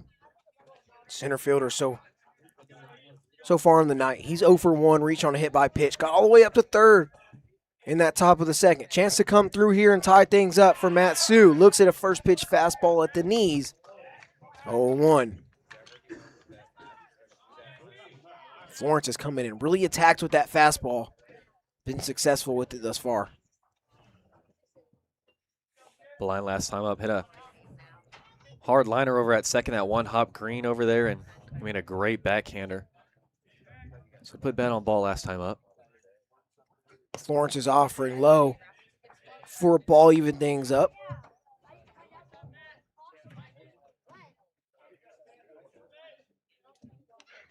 So talking about the ABL and Pope Francis's comment, only rules different between ABL and NCAA, I think maybe really just the wood bats.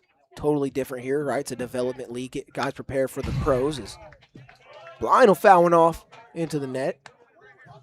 Ball and 2 strikes now.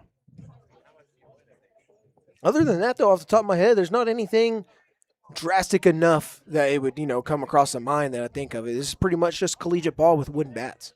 Yeah, I don't know if there's any pickoff limits and disengagement limits. No pitch clock. That is definitely one. There's no pitch clock, but guys do play with a much faster pace in this league, at least so far, from what we've seen in game 1.5.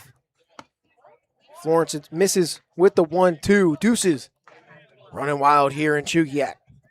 Can Blind come through, knock things up for the Miners here, who trail by a run in the top of the 6th. Only 2 hits so far on the day for Matt Sue. Both doubles. Kenny and Millard doubled in the 4th. Millard got things started in the 6th with the leadoff double. Great take by Blind. Zone has been really, really low so far this game, but he leaves it and runs full here to him. I mean, that's just a disciplined take. You think 2 strike count, you might have to protect the plate and just put wood on ball and stay alive another pitch, but he's able to just spit on it. It's about a ball below the knees. Great take. Florence got Millard to strike out looking. Got Toth to ground out to third. Payoff pitch. Going to be fouled off to the left side. It's going to get out of play. We'll do the 3-2 once again. I think that's a good idea right there. That last pitch, low and in fastball that Blind took, and then he tried to backdoor him with a curveball. He's able to just throw the bat at it, stay alive, because it did get him off balance. Big spot here for the Miners and Matt Blind. Also a big spot here for Jack Florence, who's come in relief, trying to retire 3 straight hitters in a row. Payoff pitch, dribbled back to him on the mound. He makes a run. He's not able to come up with it. Flick to first, will not be in time. Matt Blind will reach on the error by the pitcher, Florence. Millard will move to third. Runners on the corners with 2 outs. Miners have the tying run 90 feet away. Now, I do think that should go down as the E1. That is still a tough play.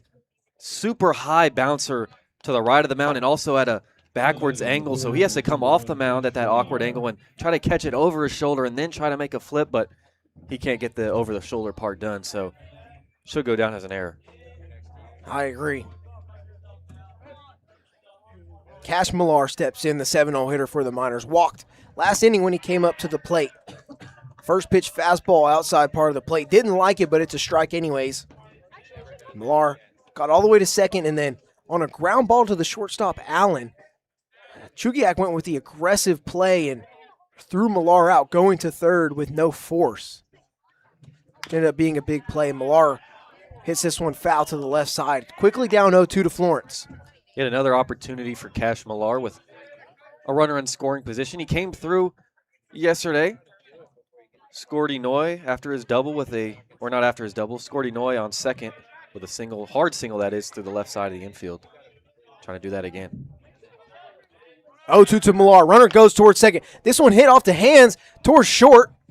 And not going to have a play at second is Allen. But then he steps on the bag. They said that Blind went past first base, or went past second, excuse me. And that's going to be a force out, potentially, for the third out of the inning.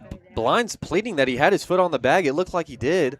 LeBron's going to come out and argue with him, rightfully so, I think, because he did come off the bag a little bit. But the shortstop, Allen, I didn't see a tag, and by then he was still behind second base, and I think Blind got his foot back on. Obviously, I don't think there's going to be a reviewable or a possible review, of course. All it is possibly, it's like high school ball. It's an appeal. LeBron having a conversation, and Miners will trot off the field. And just like that, Allen's able to come up with the big play. Questionable one at that. Miners will strand 2 runners on the base pass. It's still 1-0 Chinooks. So we go to the bottom of the 6th.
Welcome back to Lee Jordan Field. Here's the Miners trail 1-0 in the bottom of the 6th. Pitching change, Jackson Baker's day is done. Zach Bowman from Gonzaga comes in relief here in the bottom of the 6th. His first offering in there for a strike. 2-0 hitter Kirby Jenkins will lead things off. 2-3-4 due up for the Chinooks. So Baker's final line is going to be 5 innings, 1 earned run, 10 strikeouts, 0 hits. No chance at the Baker's dozen as we may have thought. Quickly ahead 0-2 is Bowman.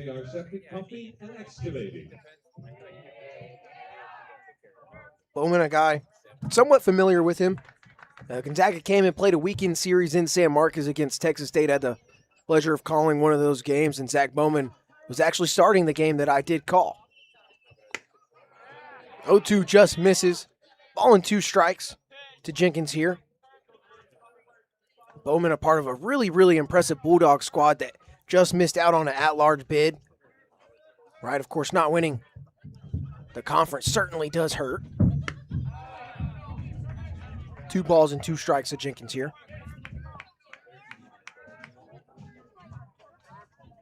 Bowman, a part of a really impressive pitching staff at Gonzaga too. Landon Hood kind of ended up being their ace, throwing in 95. He's at LSU now.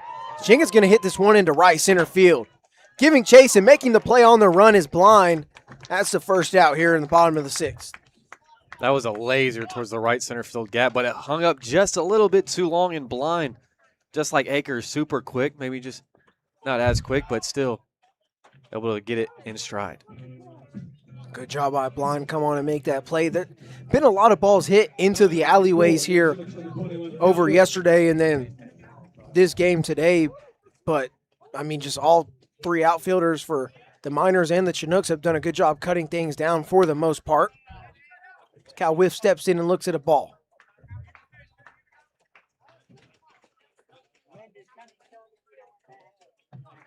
So Bowman comes in and gets first out rather quickly in relief of Jackson Baker, but he falls behind 2-0 to Cal Whiff here. Whiff already just has walked twice. Both times he was up. Baker just couldn't find his command that at bat. Bowman's 2-0. Just outside. 3 balls and no strikes. Now Bowman mentioned he made 13 appearances with 4 starts this past spring, 4.69 ERA. Struck out 30 across 40 in the third innings of work. 3-0. It's a hack from Whiff. This one hit out towards center field. Blind giving chase. It'll one-hop the wall. Going into second is Cal Whiff. He has a stand-up double here with 1 out in the bottom of the 6th. I mean, that ball was just crushed straight away center. Blind couldn't make the catch over the shoulder. He was going to back off, let it one-hop the wall, play it off the wall. But so far, 2 batters in. Chinooks have great contact on Bowman so far. In a game with limited offense like this one, don't mind the 3-0 hack. Probably the best pitch you're going to see in terms of something that you want to go after and swing at, and it pays off there for Cal Whiff. Gets a runner in scoring position with 1 out. Now the Chinooks have a chance to extend that 1-0 lead here. This one a line shot into right field. Going to get down for a base hit. Babcock's going to throw this one in towards home. It's going to get cut off by Millar by the mound. Runners on the corners with 1 out. First pitch, swinging, jumped on him. And hard line drive right in front of Babcock, but he hit it so hard that Whiff is only able to advance 90 feet. Didn't even make an attempt to try to go home. It was hit so hard. Back-to-back hits for the Chinooks, and I just had to confirm this in my scorebook. Those are the first 2 hits of the night for the Chinooks. Jackson Baker did not give up a single hit. He did give up 4 base runners, all on free passes, 3 walks, and a hit by pitch, but Chinooks were hitless despite the 1-0 lead.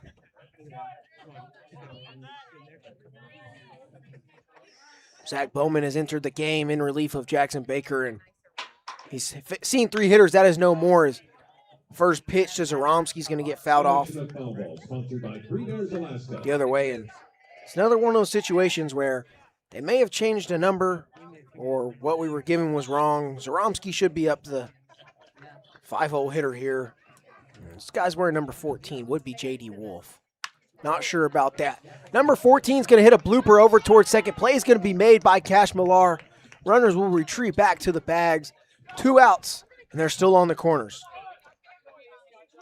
Huge pitch made right there, and after 3 straight at-bats of hard contact, able to just get a looping pop-up right there and an easy out for your defense. Needed that one. Now he's 1 out away from getting out of this unscathed. Millar giving the first and third situation signal to his infield. Middle infielders Toth and Millar communicating with each other. Whether the Miners are going to try and get the runner at second on a steal or wait to go home. Runner takes off towards second, and Bowman's going to pick over towards first. They'll let the bag just be swiped by West there. Really, really worried about Cal Whiff, who's 90 feet away. That run matters a lot more. Absolutely. Saw about 3 or 4 throws yesterday getting to center field on stolen bases and pickoff attempts. Just let him have it. First offering here to Drew Hurst in the dirt. Good job by Millar blocking that one, keeping it in front. Yeah, first pitch changeup gets away from him, but or maybe doesn't actually. Maybe that's what he wanted. See if Hurst would go digging in the dirt there, but solid first pitch, even if it's a ball. Only run of this ball game for the Chinooks came on a ball that got away from Millard when Baker was back out on the mound with the runner on third. As this one's going to be fouled off to the left side and out of play. Ball and a strike to Hurst. Hurst, a 6-hole hitter, 0 for 2 on the day. Grounded out to first and flew out to left in his 2 plate appearances thus far. And on deck's Carter Reed, who hasn't had a better day. He's 0 for 2 with 2 strikeouts. Bowman's 1-1 in there for a strike. Ball and 2 strikes now. Miners 1 pitch away from getting out of this jam unscathed. Lefty on lefty matchup. Good job to get that fastball on the black outer third. Get ahead in the count. Bowman's 1-2 to Hurst. Just outside. Evens it up here. Try to go back to it this time, just miss low. Maybe also possibly a bit outside, but that's still a beautiful 1-2 pitch. Big spot here for Bowman. He takes a deep breath, gathers himself. He's going to step off the mound. He's going to control the pace of this situation here. Throw off the timing of Hurst. Absolutely take control of the moment here. Bowman's 2-2. Just a little low at the knees. Count runs full here. First base is open. A walk wouldn't be the absolute worst thing in the world, but you risk a chance of that lead getting uglier if the Chinooks are able to capitalize on a bases-loaded situation. Payoff pitch to Hurst. Called strike 3 at the knees. After giving up back-to-back hits, Bowman strands 2 runners, gets out of the jam.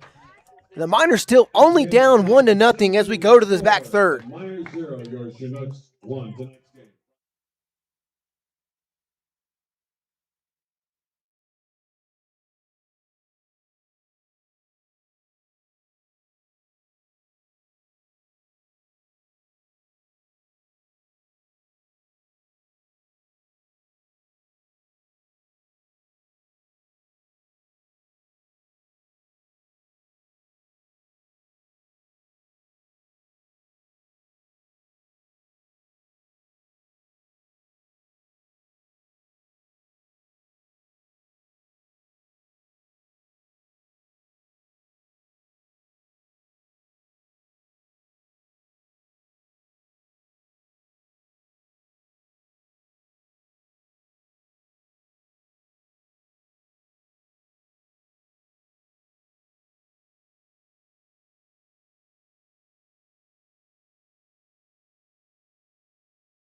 Welcome back.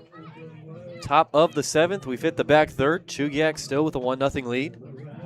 And new pitcher on the mound for the Chinooks. Now batting at 4, the Miners. Excuse me, 22, Hazing, that cheeseburger Illinois. needed to be No. chomped on a little bit. Understandable. Haven't eaten since 1 o'clock, you know. I'm a grown boy. Trey Harper, 6'3", 205-pound sophomore out of Messiah University, comes in relief. First pitch from him is going to skip right at Enoy's feet. Misses him, though. It's 1-0. So far, Enoy just 0 for 1. Successful sacrifice. Bunt back in the 5th, struck out in the 2nd, but had himself a day yesterday. Looking to continue that. Fastball right there at the belt to Enoy. It's 1-1.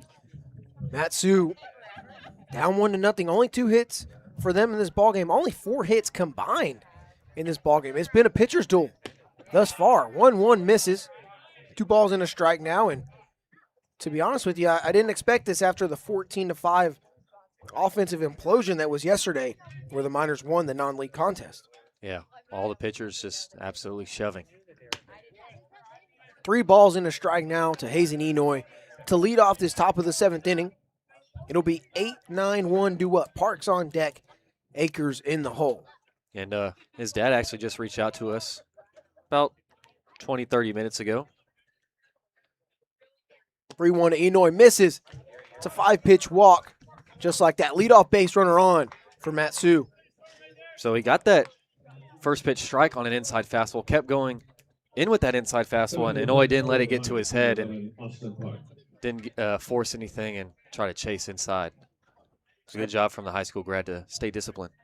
Cal Poly commit. That'll bring up Austin Park, 9-hole hitter, and curious to hear what about Hazen's dad had to say, the former Matsu Miner. I believe back in 2003.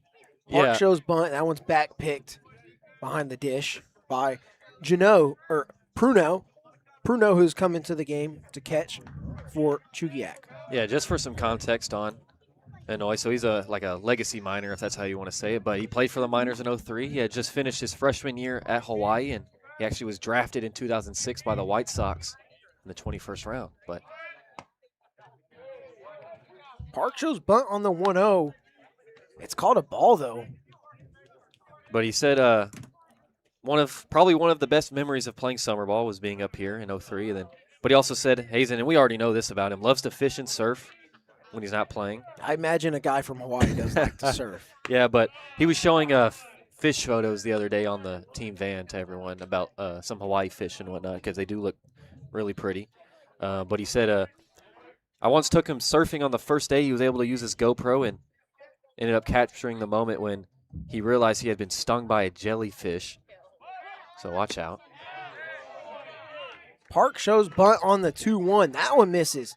It's 3 balls and a strike. Harper struggling to find the zone here with Park, who's just trying to advance the runner. Enoy, who reached on a leadoff walk-in. Chance for the Miners to get a guy in scoring position again. Try to make something happen here in this back third. Shows bunt on the 3-1. It's called a strike. It'll run full. Bunt likely out of play here for the Miners, and both of the strikes in this count have come on the low outside corner of the plate. Yeah, that one was just perfectly dotted.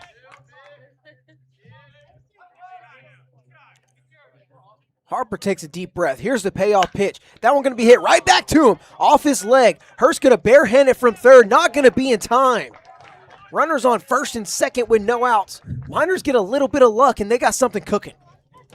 I mean, that's absolutely huge, able to get that deflection when up the middle the infielders were already converging, and they might have been able to make a play, and looks like they're going to go check on him. Rightfully so, but that's a huge hit for the Miners, so now you have 2 on, nobody out. And you've been trying all day trying to bring runners across, and they've stranded a runner or two in every single inning except the third, where that inning ended on a double play. So they've been struggling with timely hitting today. Try to see if Trey Harper's all right after that one hit. Kind of the upper part of his shin, but it looked like it was more on the calf part of it. He seems to be all right. And kind of backtrack on our conversation about Hazen Enoy. One of the craziest things, right? I don't know.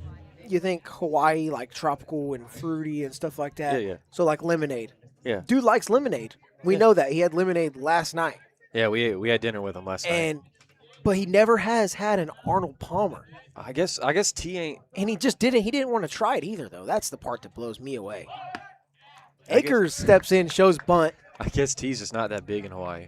But I would assume lemonade. Not trying to for be sure. stereotypical or make assumptions, right? But No, Hazen is not leaving Alaska without trying one of Pete Christopher's famous Arnie's. And Akers is going to show bunt, get hit in the legs. He throws the bat.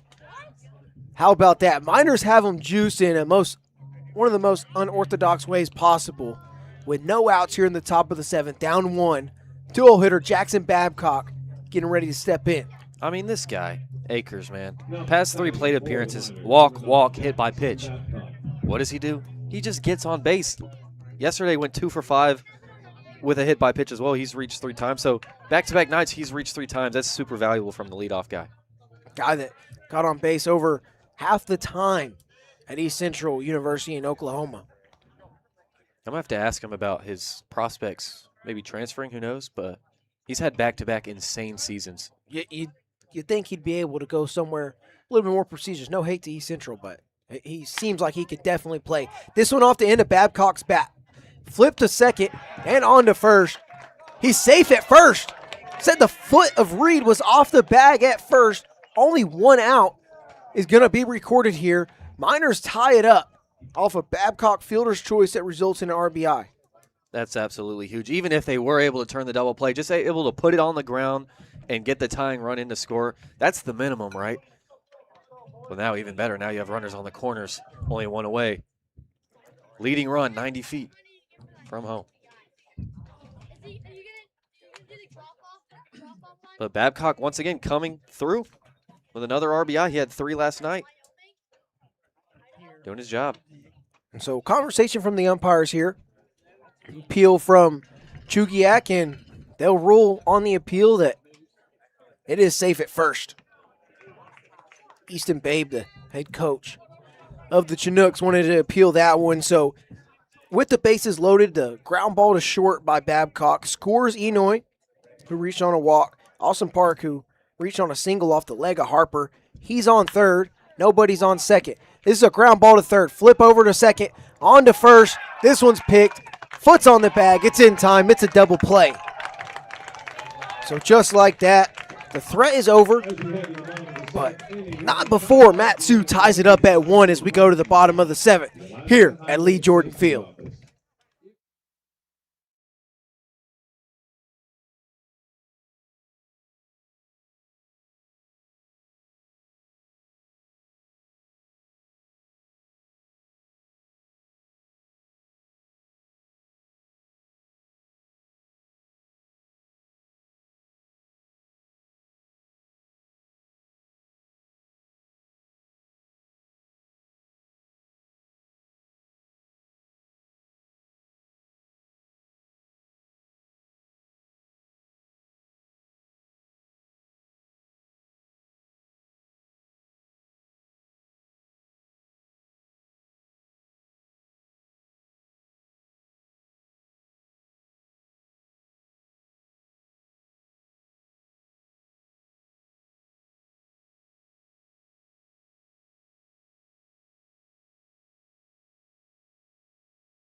Bottom 7 here at Lee Jordan Field.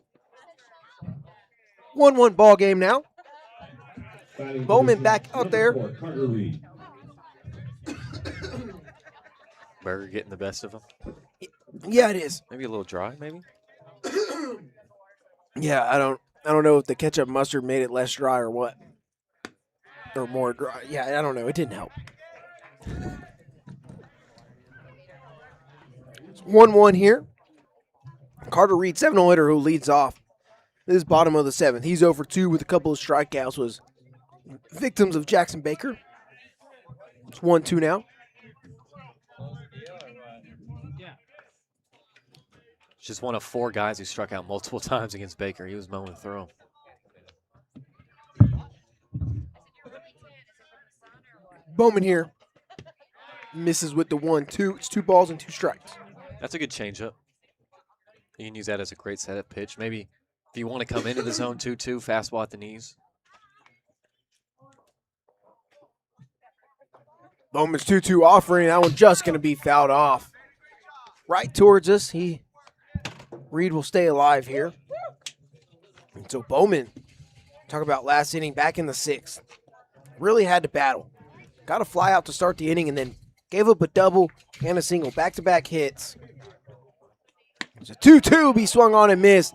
That's back-to-back strikeouts for Bowman. That's the first gone here in the bottom of the 7th. And go backtrack a little bit. Bowman got Drew Hurst looking to strike out in that bottom of the 6th to end the threat that the Chinooks had to extend their 1-0 lead. But the Miners have struck back. It's 1-1 here as we're all knotted up in the first regular season contest of the 2026 ABL season. That's a line shot into left field. Coming on is Akers, but it's going to get down in front of him for a base hit. That's the 3rd hit of the night for the Chinooks, and they both come within the last 2 innings. That one just beautifully placed. More so on like the looping side, just able to split the space between the shortstop and left fielder. All about finding the gaps in baseball. Not a lot of green grass, but you hit it towards Akers, you're going to have to find some empty room. You can run down a lot of balls. Hit him where they're not. Dude plays football and baseball collegiately. Come on now. Definitely explains why he's so explosive. Bowman going to check on Allen over at first. He's back safely.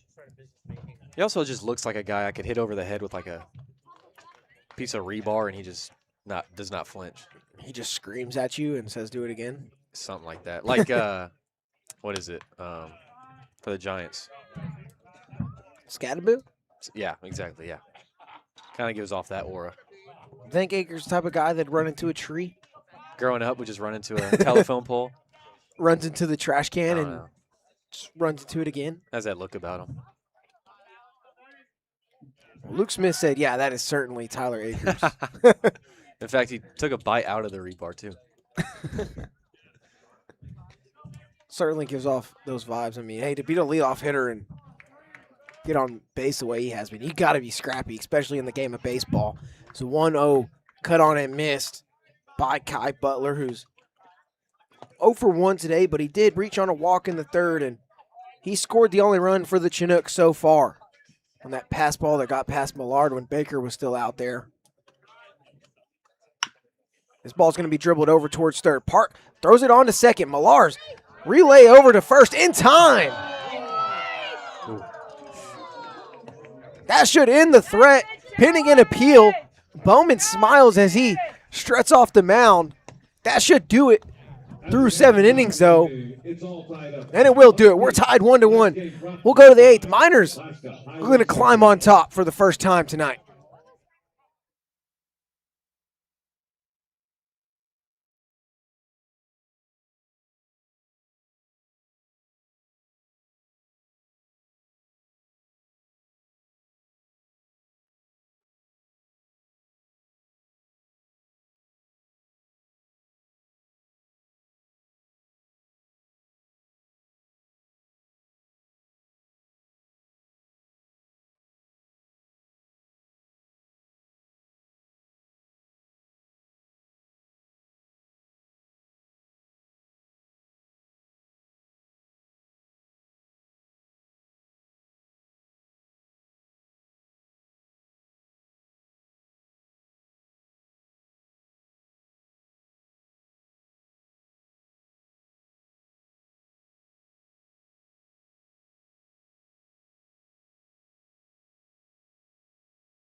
Trey Harper back out there here in the top of the 8th for his 2nd inning of action.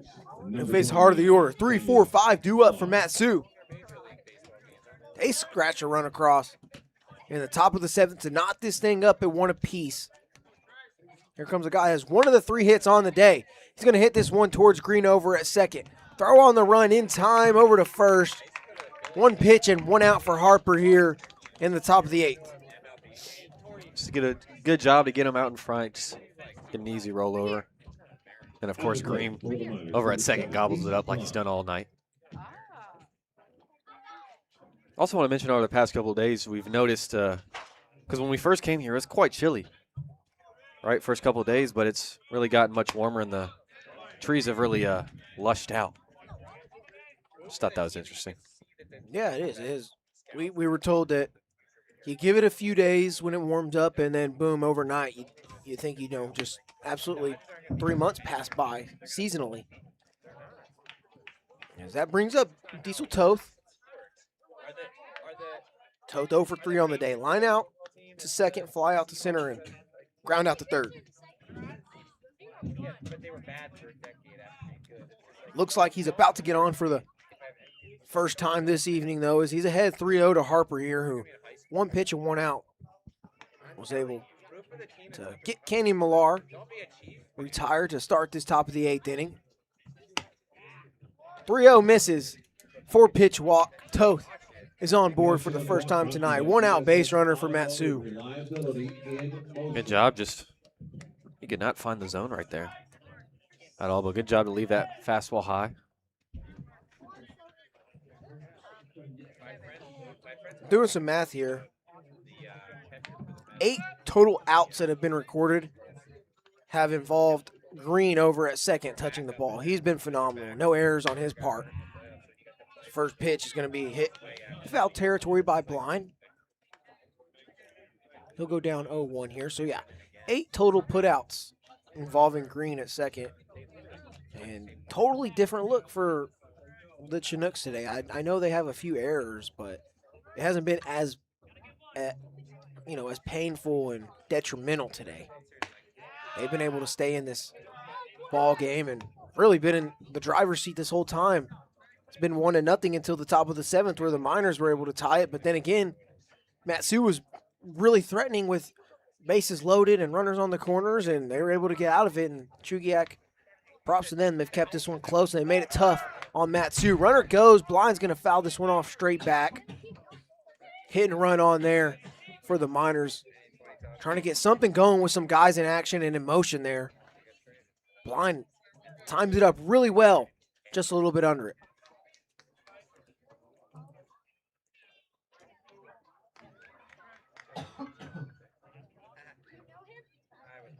I think I swallowed a fly. What did it taste like? No, I mean, they got me. They have it out for me, man. Maybe it's like the birch sap in trees I don't and know. allergens in the air or something out here that's getting to us. I don't know. I was good earlier. Not right now. 1-2 to Blind. He's reached twice on the day. Reached on a hit by pitch in the second. Reached on an error by the pitcher in the 6th. And, if I was scoring personally, might have given him the single. That was that high chopper past the right side of the mound, and would have been a tough play, but, Harper's 1-2 offering. This one hit high and hard over to the left side. Going to get out of play, though. Blind stays alive, still 1-2 against Harper here with 1 gone in the top of the 8th inning. Really, really competitive matchup we've gotten, and what a treat it's been for the first regular season game of this ABL season. Runner goes. Blind let that one goes by. It's called a ball. Throw down to second is in time. They got Toth trying to steal, and there's 2 outs here in the 8th. I mean, that was just a dime from Purnell behind the dish on one hopper. Allen over there at short covering the bag. Didn't even have to move his glove. It was right where Toth's foot was sliding to the bag. Just got to tip your cap to the throw there. 2-2 to Blind. Misses. Count will run full here with 2 outs now. Much, much, much less of a threat with nobody on the base paths here. Great job by Pruno. Throwing out Toth. This one's going to be hit off the hands by Blind. It's going to go foul on the first base side. Sounded like that bat cracked, and it looks like he's going to go grab a new one. Certainly did. Going to take Cash Millar's bat from the on-deck circle. You could tell that that one was hit on the hand. Sounded like it. Yeah. Looked like it. Yeah, that bat cracked, and home plate umpire is going to toss a chunk of wood towards the Chugiak dugout there. Something you don't see in college baseball. Nope, not until the summer. Very rarely will you see an aluminum bat break, and I actually have seen it happen before, but definitely a lot more common with the wood bats here. Harper's payoff. Called strike 3 below the knees of Blind. Gets him looking to end the frame. 3 up, 3 down, go the Miners. As we go to the bottom of the 8th here, dotted up at 1. And Chugiak.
Bottom half of the 8th inning here. 1-1 between the Chinooks and the Miners for this first regular season contest. Let's go ahead and dive right into a little bit of foodie talk.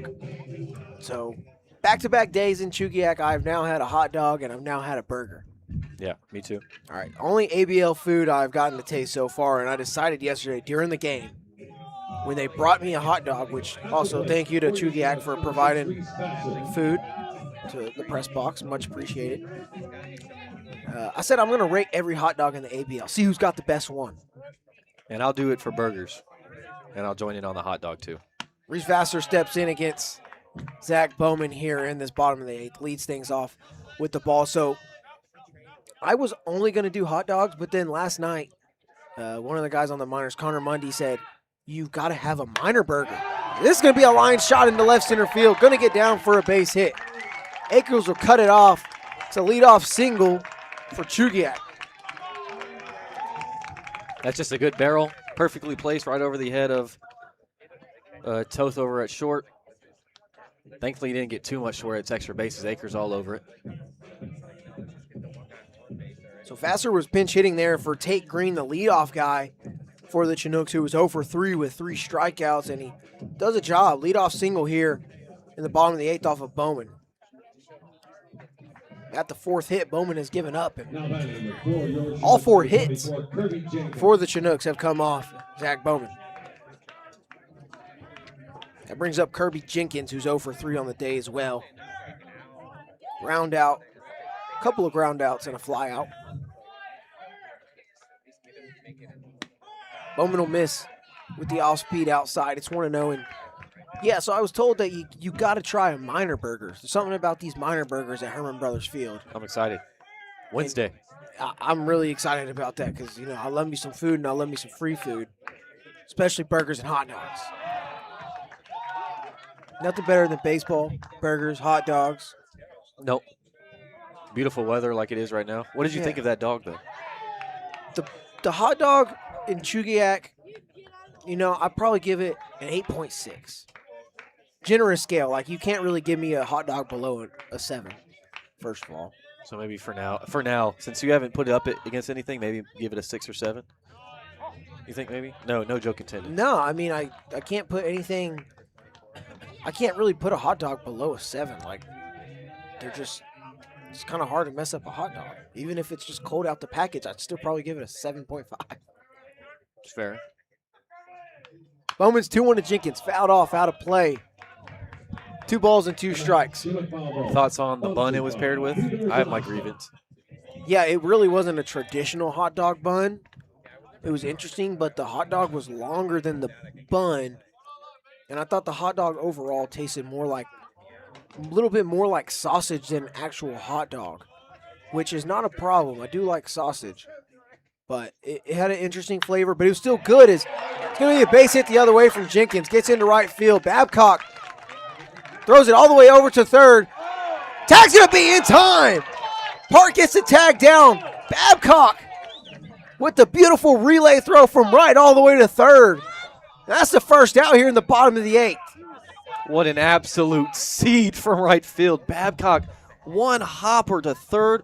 Park with the clean tag as the slide coming in, right where the foot is. I mean, that was an absolute seed, perfectly placed. Fans have their grievances, but he was out by a mile. And now, Coach LeBrun is going to go to the bullpen here. That'll do it for Zach Bowman. He gives up his 5th hit right there. Help defensively, though, from Babcock, making an incredible throw to get the lead runner at third. What a seed. Need the radar gun on that throw. Can we clock that? God, on a line, one hopper, perfectly plays bounce. That ball kind of slowed down once it hit the outfield grass, too, so I thought they might have had no chance. Oh, Babcock at the runner going first to third. Came up and was firing that one all the way in there, and he did just that.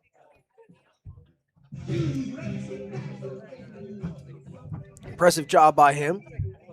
As we're going to get a pitching change here, and we're going to take just a short break. We'll come back. We'll let you know who the new minor pitcher is here in just a moment.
Back here, bottom of the 8th. Pitching change for Matsu. Zach Bowman is out of the game. And coming in relief is the 3rd pitcher of the night for the Miners. They've only got one more arm left in that bullpen, but number 50, Colin Roos, is going to come on. The right-hander, standing 6'6", 215 pounds, sophomore out of Salt Lake City Community College, hometown of Sandpoint, Idaho. He comes in trying to limit the damage and keep this thing a knotted up ball game after the single from Kirby Jenkins, who advanced to second on the throw from right field to third.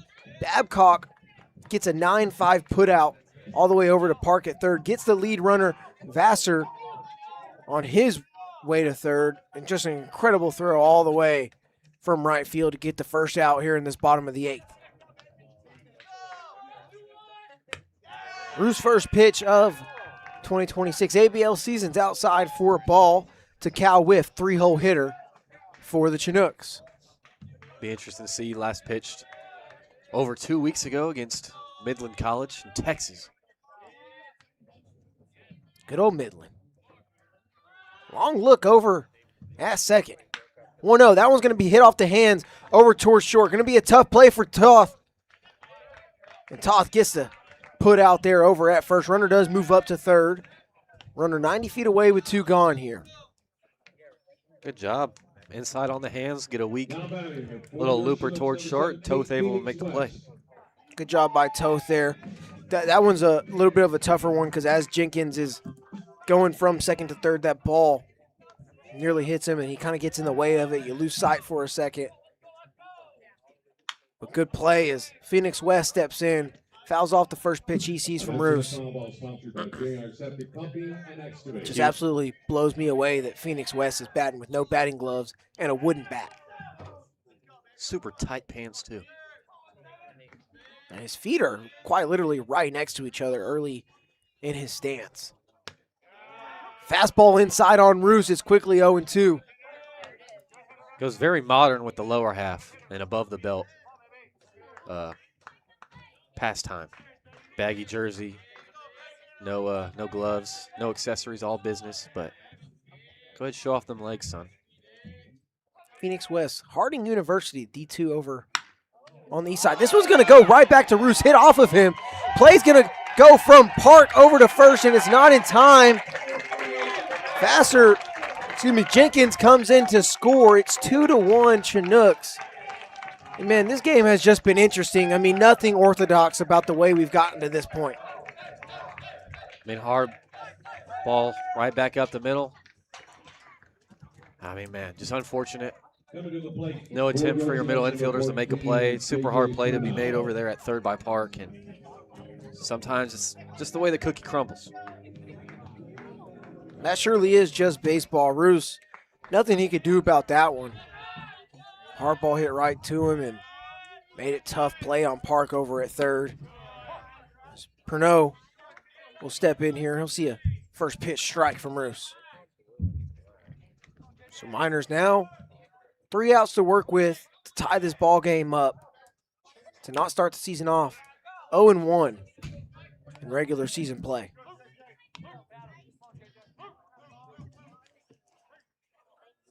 I have to say, Chugiak has certainly done a whole lot of something different from last night where they lost 14-5 to Matsu. They battled in this game. Both teams have struggled to hit the ball. Miners with 3 hits. Chugiak with 6. Big wave and a big miss on the drop third strike. That should end the inning, and it does. So Roos comes in, and just an unfortunate turn of events there. Allows a run to score. Puts the Chinooks on top 2-1. Miners down to their last 3 outs as we go to the 9th.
Top of the 9th. Miners down to their final 3 outs potentially as they trail 2-1 after Chugiak just quite literally found a way to get out in front in that bottom of the 8th inning. And an interesting turn of events, and just the most baseball way to do it for sure.